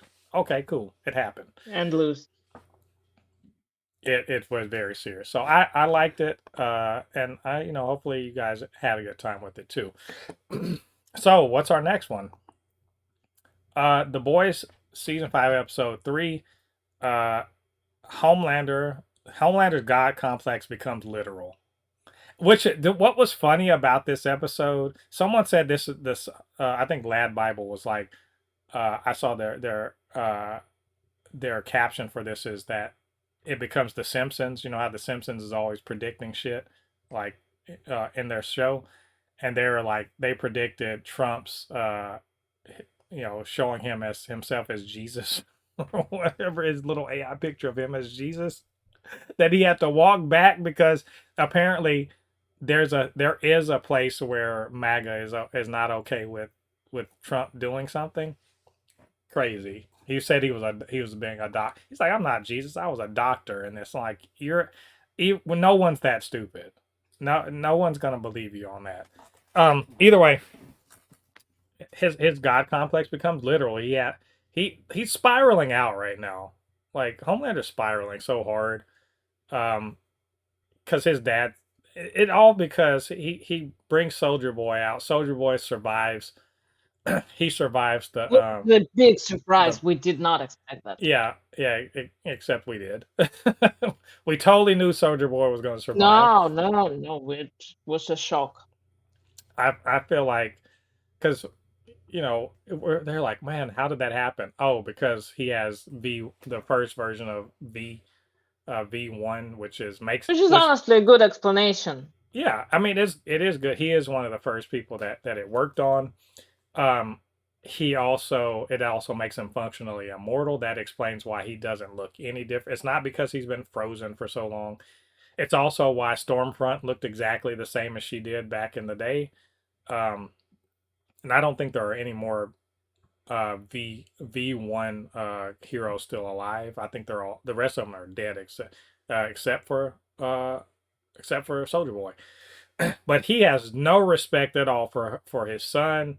He hates that Homelander is his son at all. He tells him to his face, and this really sent Homelander in a spiral. I think, what's her name? What's her name? Firecracker? Is that her name? Firecracker. Mm-hmm. That's hilarious.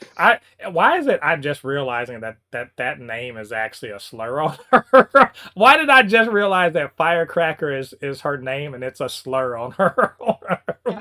I'm sorry. I'm usually quick on the uptake on this, but yes, it's anyway. I did not get that either. But Firecracker, it's like, no, he looks at you different than anybody else that and it burns him up that his dad thinks so little of him. He's like, I'm going to ascend to godhood too when I find this V1. But it all comes because he has this vision. He's spiraling. He literally sees, what was her name? His manager. I don't remember. And his breast milk fetish provider or whatever. Yeah. So she says, get the V1, you'll be a literal god. And then. And she goes biblical on it.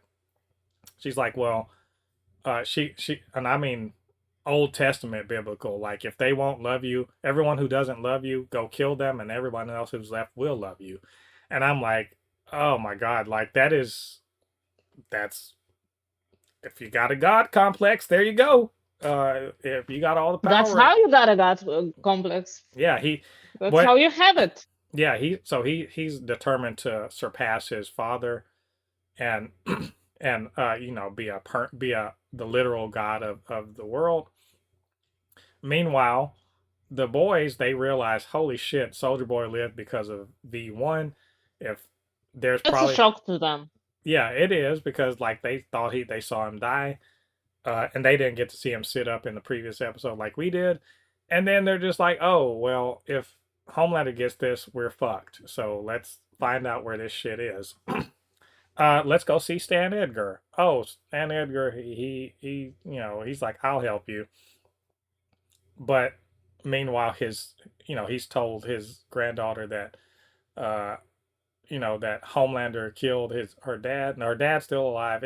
There's a whole thing, right? It's kind of a little bit of a lot of lying. Yeah. going around, Yeah. like with that translucent kid Yeah. who Uh, also finds out that his parent wasn't killed by Homelander, but instead was killed by Huey.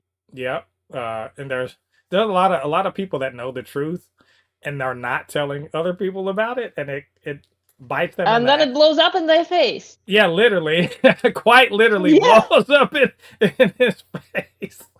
Oh, as they say, it sure is a good thing that guy was in my way. He took the bullet for me.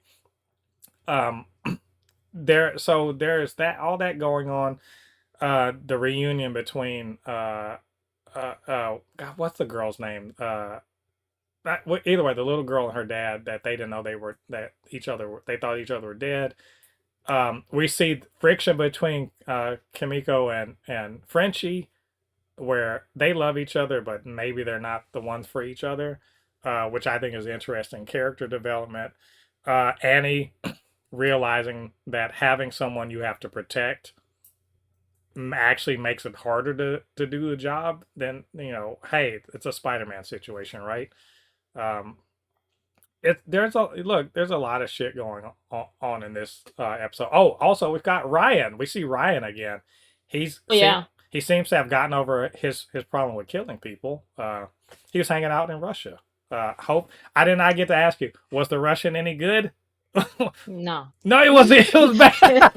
I was like, Well, I I gotta started ask. like I thought like, oh my god, I'm understanding like some weird words here that kind of sound like Russian, and then they started showing this whole footage of Soldier Boy like allegedly shaking hands with Putin, and I was like, this is not what I wanted to see today. Like I woke up and this is not what I wanted to see before breakfast. What a big surprise too. Not the face I wanted to see. Yeah. More So politics, more you politics know, in it. like I said before, same shit that's going on in the real world with superheroes. And Hmm. also somehow same shit that's going on in Invincible. Yeah, it was Absolutely the same shit. it was interesting. I was not surprised that they're like, actually the Russians are great and whatever. And I was Yeah, like, yeah. could this? I'm so serious. You have to be a rock. Your head has to be filled with nothing but like pebbles and stones, because that's how fucking slow you have to be to not realize that the boys is directly, it's not even trying to like cover it up. It's just straight up saying, MAGA, this is you. When Firecracker says, actually Russians are great and they were fighting against and blah blah blah and trans and all, I was like, it can't be more obvious. If it goes over your head, it's because your head's buried in the sand. That's the only way you miss it. If you're watching this show at this point, you don't see it's talking about you. You could be the most you're so unaware that you probably, earthworms are probably more self-aware. That's not. Anyway, Ryan's back. Um, he's a teenager and he's mad. And fuck Homelander, but also I like this girl, but also Butcher, I hate you, but also I really crave your respect and attention.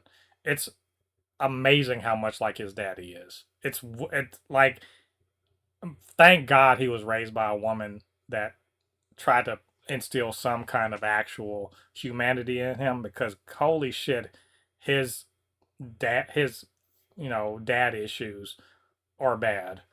But Butcher hypes him And up. both fathers are not helping. No, but his father figures are terrible. It's either home. If your father figures are Butcher or Homelander, you are not going to be well. You're screwed. You're not going to be well at all. And so Butcher sort of hypes him up as like, you're the only one who can do this, and yes, you'll die, but you'll be helping the world, which is true. And he hypes him up, and then all the shit with Samir and whatever the little girl's name is goes down. They don't have any of the virus, so they can't just roll up on him. And but he still, Butcher's hyped him up, and he's like, all right, I gotta go, fight. I gotta go fight my dad. Um, and he does. He confronts his dad. And I was gonna be like, Seems like a bad idea. Like Again, exactly like something that would happen on it Invincible. was literally they were like, God damn it, Yeah. God damn it, Invincible, y'all got to this before we could. Uh, we were setting this up years ago, and it really is. Except, what's the difference between Invincible and this one? Homelander, and I can't believe it. Nolan's a good person, and actually a better person than Homelander ever will be. So, and like at least Homelander didn't kill his son, which I think he could have. But the difference between Ryan and say like that one guy that got dismembered like in season 2, thanks to Annie. The difference between the two of them is that I think Ryan's a way tougher than any of the other flying superpowered guys that are in the universe. And so, and also, I guess he's just like, I don't have to kill you, but like, don't you ever fucking step to me again. But he, Nolan was stopped, and he just like, nah, I'm gonna keep going. It's wild. Thanks a lot, Butcher. This there's just a there's There's just like some nice parenting lessons. yeah, there's a lot going on. Like Huey's guilt about killing. The only reason why he felt guilty about killing Translucent is because now he had to deal with his dad, like his son. But I don't think he thought about it until that point. I was like, oh, this shit, he had a son. Whoops. Now I feel terrible. And Huey continuing to be the moral center of this show, whereas everyone else is sort of spinning out between their trauma and like feeling backed into a corner about what's going on. Like, how can we solve this problem? It's a lot. I don't know. I'm saying a lot. How do you feel about this episode? Do you feel like my recap slash thoughts on it are kind of like on point here? Yeah, pretty much.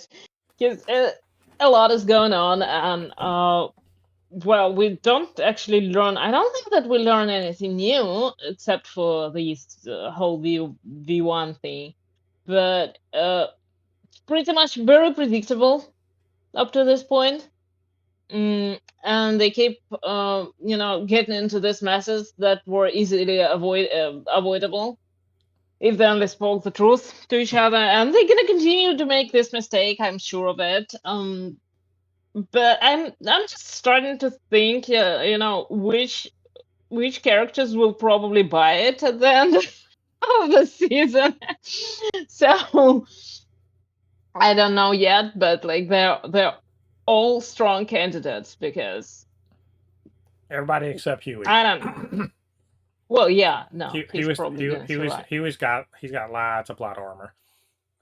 And it Oh was yeah. shown in this episode. Like his plot armor is like his plot armor. Homelander would it would take him at least an hour to break through that plot armor. Oh I think. yeah. But other than that, it was a fun episode. It was like very enjoyable, filled with action, filled with moving the plot forward. So Yeah, good. I forgot to mention Stan Edgar was captured. The Deep is he is so insecure. Like, is there a guy on this, like the only dudes on this show that are secure in themselves and their position seem to be Stan Edgar and Huey. Because every other, and I guess mother's milk, because like he is like he started off bitching about the fact that he wasn't included in the the attempt to go find, like, they were trying to find Stan Edgar, right? Like, we thought Mm. that it seemed like, oh, they're tracking down the boys. They don't give a damn about the boys. They want Stan Edgar for the same reason that the boys tracked him down, right? Um, and he's mad that he wasn't the Deep was like, why wasn't I a part of this? Well, one, your track record is failure. Like, you like, when have you fucking got it right? And even in this one, he basically he poaches the win, right? He poaches the capture from from Black Noir, which is like, I'm sure that won't come back to bite him in the ass, right? but he steals his catch, so to speak. So like Deep being a piece of shit, he for sure he's gonna die. Like at this point, he's like he and A Train were like they were the two characters that they were both shitty, and one of them had a chance to redeem himself, and once it wasn't profitable to him, he went back to being shitty, and the other one, even when it wasn't profitable to him, he still continued on. Like he was when it wasn't profitable to him, he was doing the wrong thing until he had somebody kind of wake him up to be like, no, you're better than this, and then he embraced it and died a hero. So the like he's the anti A Train, and as a result, his death, he's going to die, and it's going to be like cathartic for us because he sucks. Like he really sucks. There's no redeeming that dude, and he's setting himself up to be killed not by the boys, but by one of his own. I think. Like Nora's gonna kick his ass. And he's gonna beat his Please. ass. Um, I liked this like Stan Edgar. I loved his moment of being like, "Ha, I was one step ahead of you," and then like he still gets caught. Just it's so good because we're so used to seeing Stan Edgar be 10 steps ahead of everybody, and I'm like, yeah, but you didn't think any. Okay, well, yeah, There you go. that one time they caught you slipping. Okay, um, I did. I think there's a lot like the acting in this. I like the kid that plays Ryan. I think that like he's been a very annoying character in previous seasons. Like, I mean, I'm not. It's normal for the kid slash teen character to be annoying. But I didn't feel like in this episode. I think he came from a very genuine place of he's not just confused. He's super powerful. He doesn't trust, but he really wants his father figure. Like he hates his dad. Once he realized his dad sucks, like his real dad sucks, he wants his surrogate dad to like. He really wants his approval, and like I think he really shows that throughout the episode. So shout out to the actor. I think he did a great job. I also really liked Erin Moriarty. He's really good in this episode too, especially that last bit where Huey almost dies. I think she's really good in it. I think Jack Quaid's really good in this episode. He has to play several kind of like emotional beats. Like he's the normal awkward self. He's really guilty. He's terrified in some parts. There he has to kind of play a lot, and he's also really Huey's really standing up for himself a lot more, so he has to kind of play that a lot more too. He's not trying to fight with Butcher, but he's also not trying to just roll over for him like he has before. And then the whole thing, Karen Fukuhara getting to talk and be a real character, and her whole porn thing is hilarious. Her porn addiction is hilarious in this, and I think Laz Alonso is all his dialogue between him and Stan Edgar, beautiful. I like there's just a lot to be said, and obviously Anthony Starr is he's killing it. There's a lot of great performances in this. I'm enjoying this show. We could go on, but I think I've said enough. Mhm. Really looking forward to the next episodes. We're going to check that out next week. Which brings us to Daredevil. Our Daredevil Born Again Season 2, Episode 5. AKA, Fist is going to kill all of y'all. Did you see people complaining about this episode? Am I? Yeah. Yeah, Yeah. I think go watch Invincible if you need some fighting. Right? This is episode, by the way, this is episode 5. And this is a 9-episode season, right? So we're getting 9 episodes. This is episode 5. We are literally at the midpoint of the season. This is if in storytelling, this is the time to sit, sort of take a breather, deepen the characters and their interactions and their progression as characters through the story. You don't need a lot of action in this episode. What you need is character development.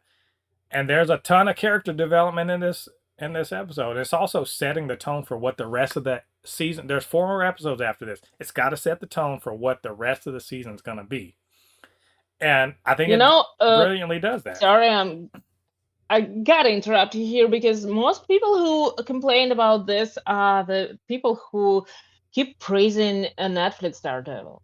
And let me remind you that Netflix Daredevil had a lot of filler episodes, straight up filler episodes. Which is it's I to me filler is to me I don't love that. I don't love the way it's used to like just basically say, "Oh, I didn't like that they didn't spend a lot of time doing Yeah, X."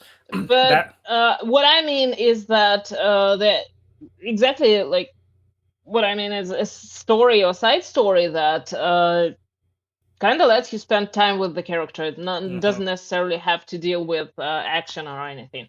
This was the episode that could, well, it didn't need to exist.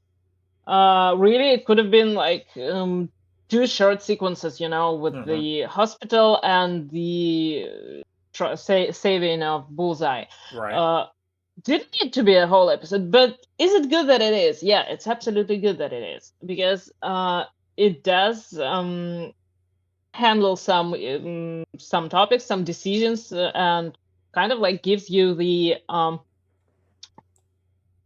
image of what's coming. right. I think it was great. And that's why I saved this one for last instead of before the other two. And I think it was great in the sense that there's a lot of flashbacks, but they are flashbacks done in the best possible way to sort of explain where you are now by showing what happened in the past and how it relates to what's going on right now. Because there's a pivotal decision within the episode that Matt makes, and it is entirely related to Foggy. It's entirely related to Foggy and something that they encounter. They're defending somebody who's clearly tied to Fisk, and he's basically a dead man if they do what they're expected to do. But they save him. They keep him out of jail. And Foggy has he's a childhood not friend but somebody he knew and didn't necessarily like. So it shows that actually Foggy Nelson is a hugely important character, a hugely important person within Matt Murdock's life, because in that moment, I think he solidified within Matt the reason why you're doing what you're doing. You know, uh, and, It and is a good moment. I mean, but to me, it was a little bit kind of a revisionist thing to do because mhm, first of all, Foggy was the one who sold out, and it's always been like that. Foggy was like here and there. He's a good lawyer, but he's not always trying to help the little guy. mhm, That's not his thing. That's Matt's thing. And Matt has always been the kind of person who would try to save his worst enemy. right, That's not new to him. So trying to tie that to a character that is dead just because they're dead is kind of a hypocritical thing to do because that quality was always in Matt's character. right. That's why we hate him. That's why Karen looked at him the way she did. It's not new. It did not happen to him because of Foggy. I On well, the contrary, Foggy usually ends up working non-profit because of Matt. right. Well, I think it's interesting to. I think it's interesting to show Matt he does want to be the crusader, but only for the right people, right? Because in this one, he's like this guy's a criminal. We know he did this shit. He knows he did this shit. Why are we like working so hard to like help him better? Beyond like just getting him this plea deal. And doesn't have anything to do with us and all that.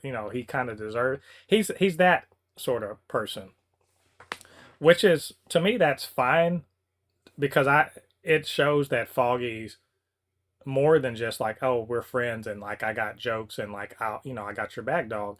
But in a way, he influences him. And mind you, Foggy could very well have, become cynical later, but in that moment, yeah, as a younger person and also knowing this guy and knowing his history, he's more inclined towards being like, let's just show some mercy. And I think Nice, but I doubt that like he would have the same attitude when it came to the guy who killed him. yeah, it, I mean, Matt should try some, meeting up with Doctor Strange and summoning his spirit, because I'm sure Foggy will tell him like, "Are you fucking nuts? yeah, What's wrong with you, Matthew Murdock?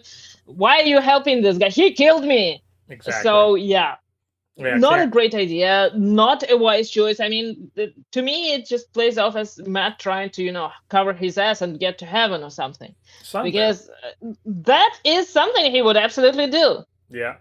I, He because guilt he would eat him up later. He already tried to kill this guy. This is why he's doing it. Not yeah, because like he's trying to show someone mercy, because he feels guilty for already trying to having tried to kill him yeah, and almost succeeding.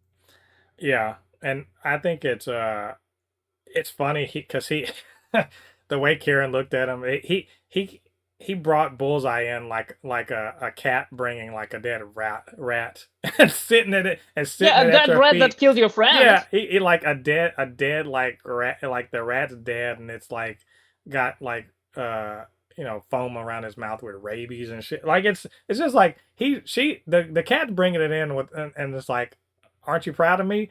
And she's like, get the No, what's wrong with you?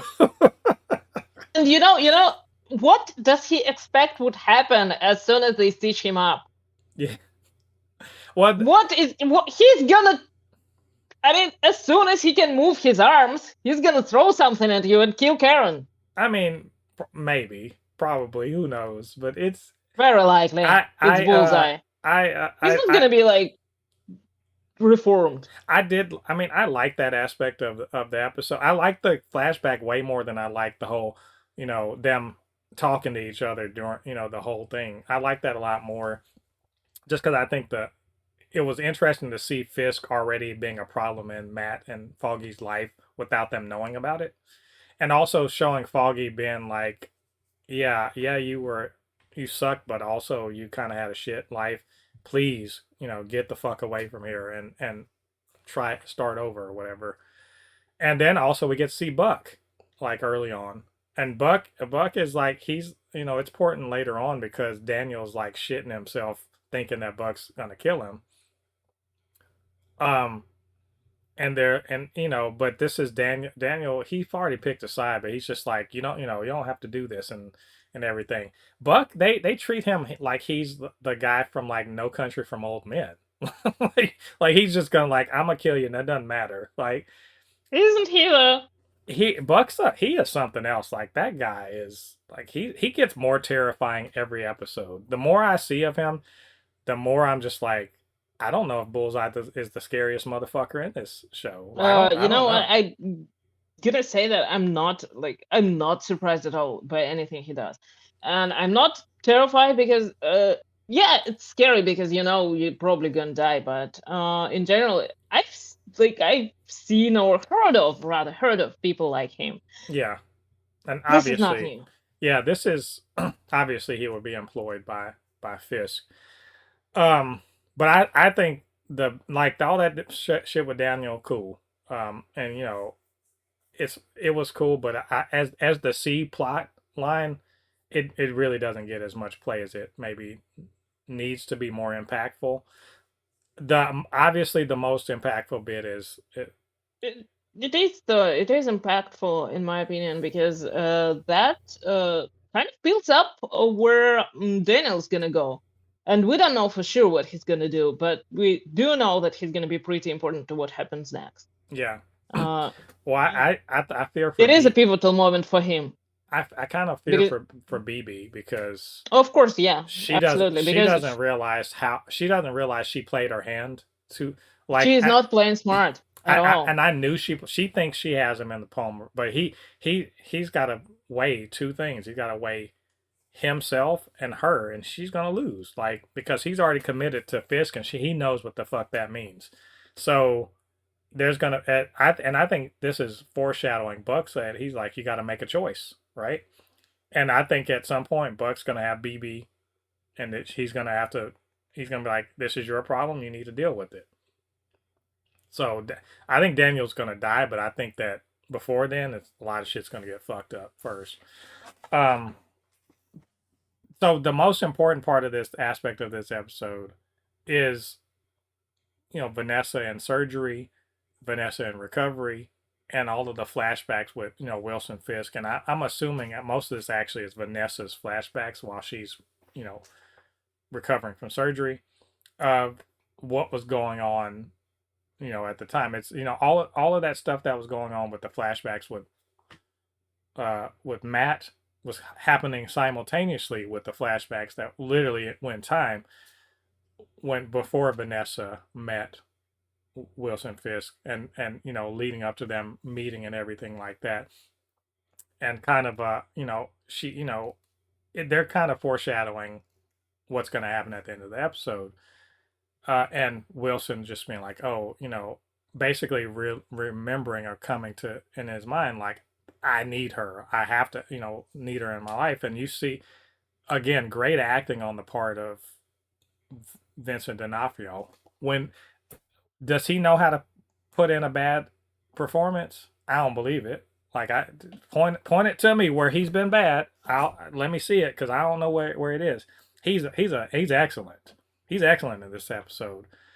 Um, Down to when she wakes up and he's just like, he's a damn near about he's crying essentially as close as he's ever going we're gonna see him, and doting over her and just trying to talk to her, and all their interactions when she wakes up until the lead up to where it's the other shoe's gonna drop where she basically dies. I don't know if they're going to confirm that they couldn't revive her, but I think they did. The flat line is usually the sign of that. And his world is crumbling. That's it. His world's destroyed. She's his world. It's destroyed. And now we thought it was bad before. Fuck. It's open. Like, I think even Matt said earlier in the episode, if she dies, he'll turn this city upside down to find us and kill us. And all right, she did. Okay. Well, we know what's about to happen then. It's crazy. Anyway, that's it. Those scenes. How do you like that aspect of the episode?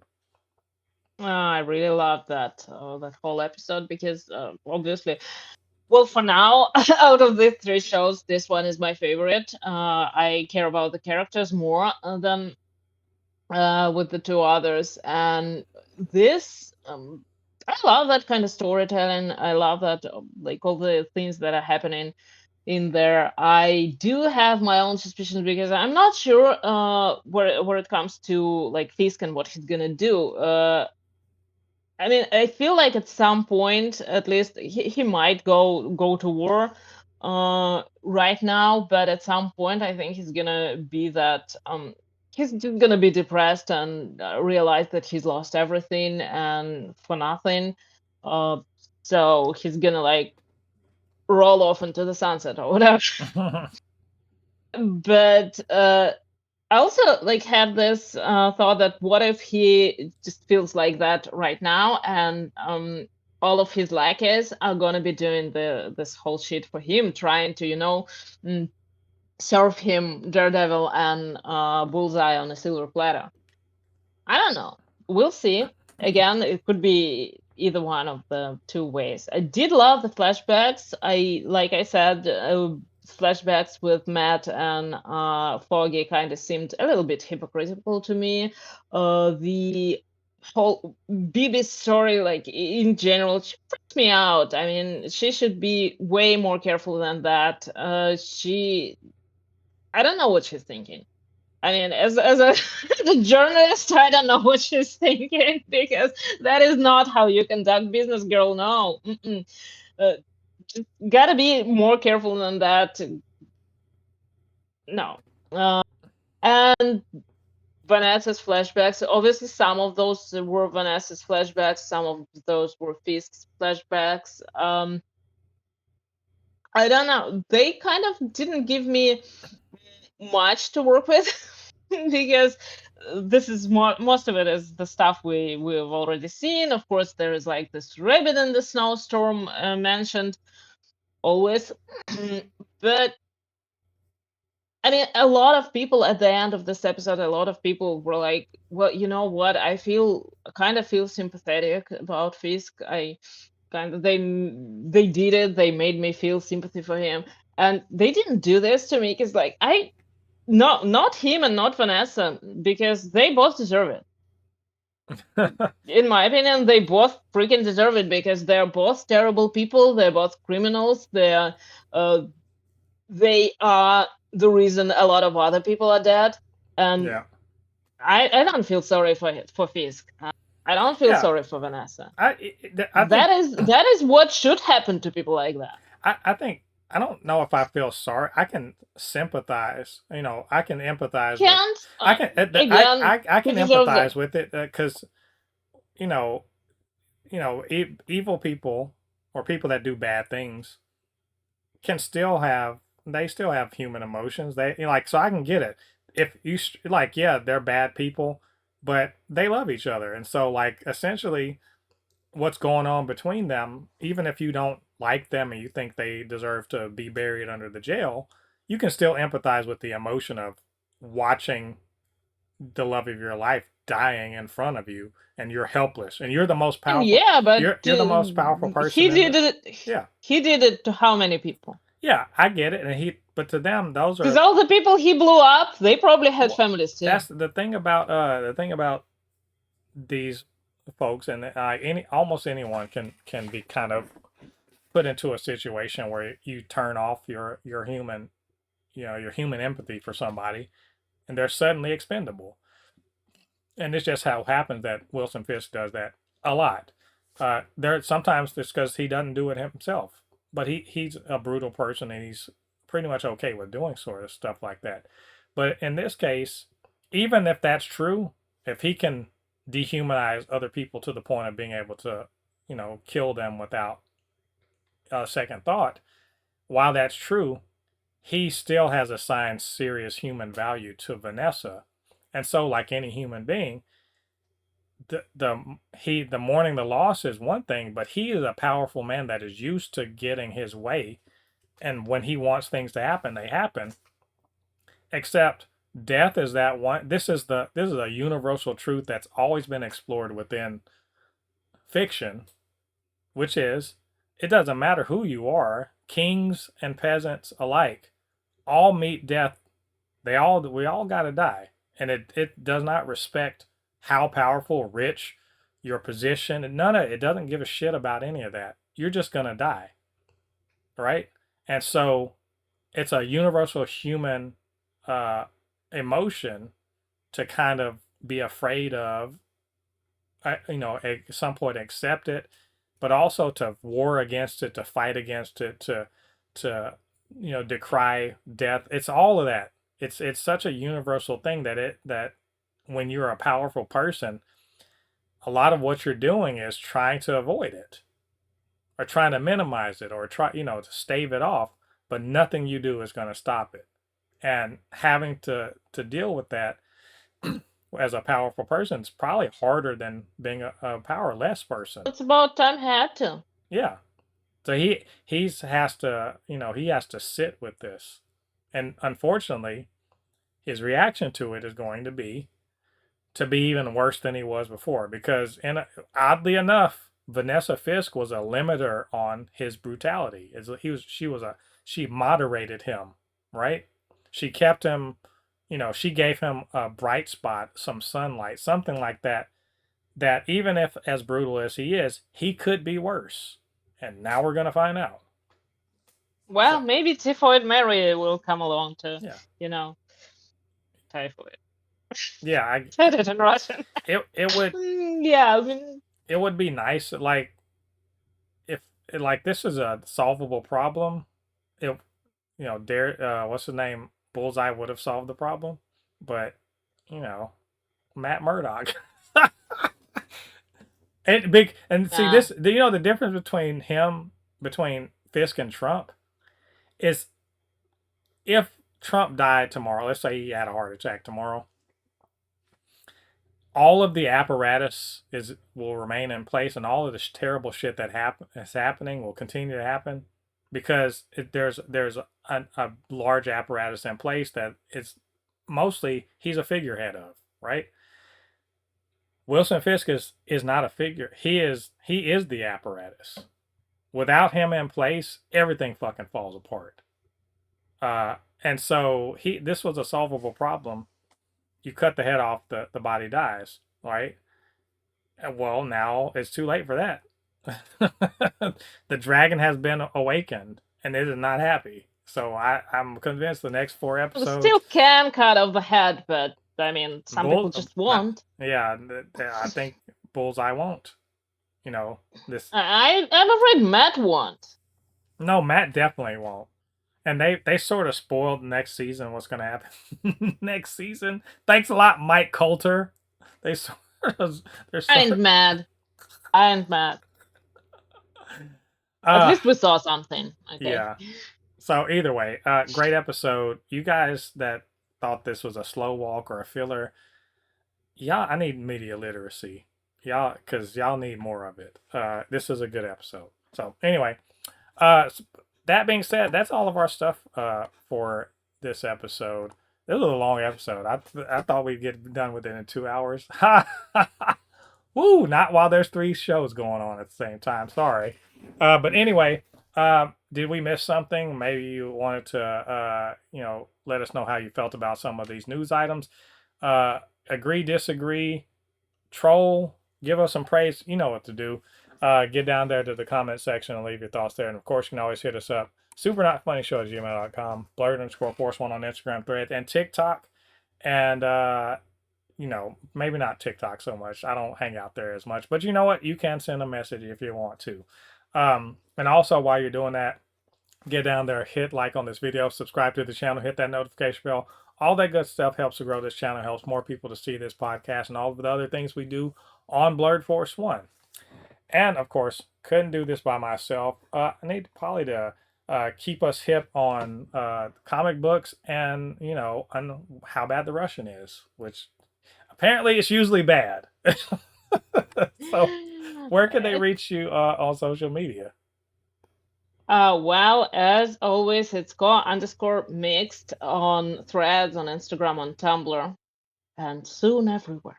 Soon, yeah. In theaters. Yeah. In theaters, if you look, that would be dope if you were in theater. I'd be like, the co-host of the Supercast also is in movies. I don't know why she's slumming it down here, but okay. Yes, as I said, the Russian usually bad, almost always bad. I don't know any better, but I thought when I watched that scene, I was like, I bet the Russian not good. I bet it's bad. Wonder why. They need to just go get Russian actors. How fucking hard can it be? Well, it's pretty hard. These days, it's pretty hard. Yeah. Those who work in the US, they've been there for ages, and I don't think that their Russian is so good. Well, and those who stayed in Russia, well, they're just terrible people most. Yeah, that's true. There is that. And you can't swap in like Ukrainians or Estonians or Estonia, who are the former Soviet bloc people who had to learn Russian, but they don't give a shit about it anymore because they're not in the Soviet Union anymore.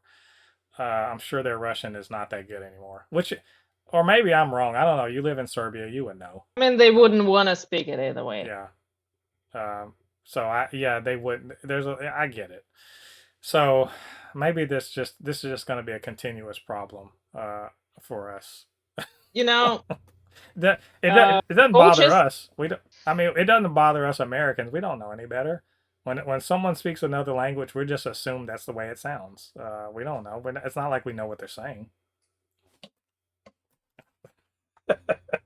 Good enough. That's the American way. Good enough. That'll do it.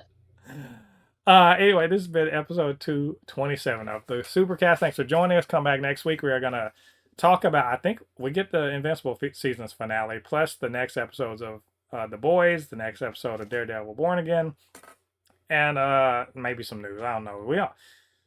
If we have time, we'll see. So until then, I've been Mo, your comic extraordinaire on all things pop culture, joined by my friend Polly, and we'll see you guys on the other side of the thread. Peace.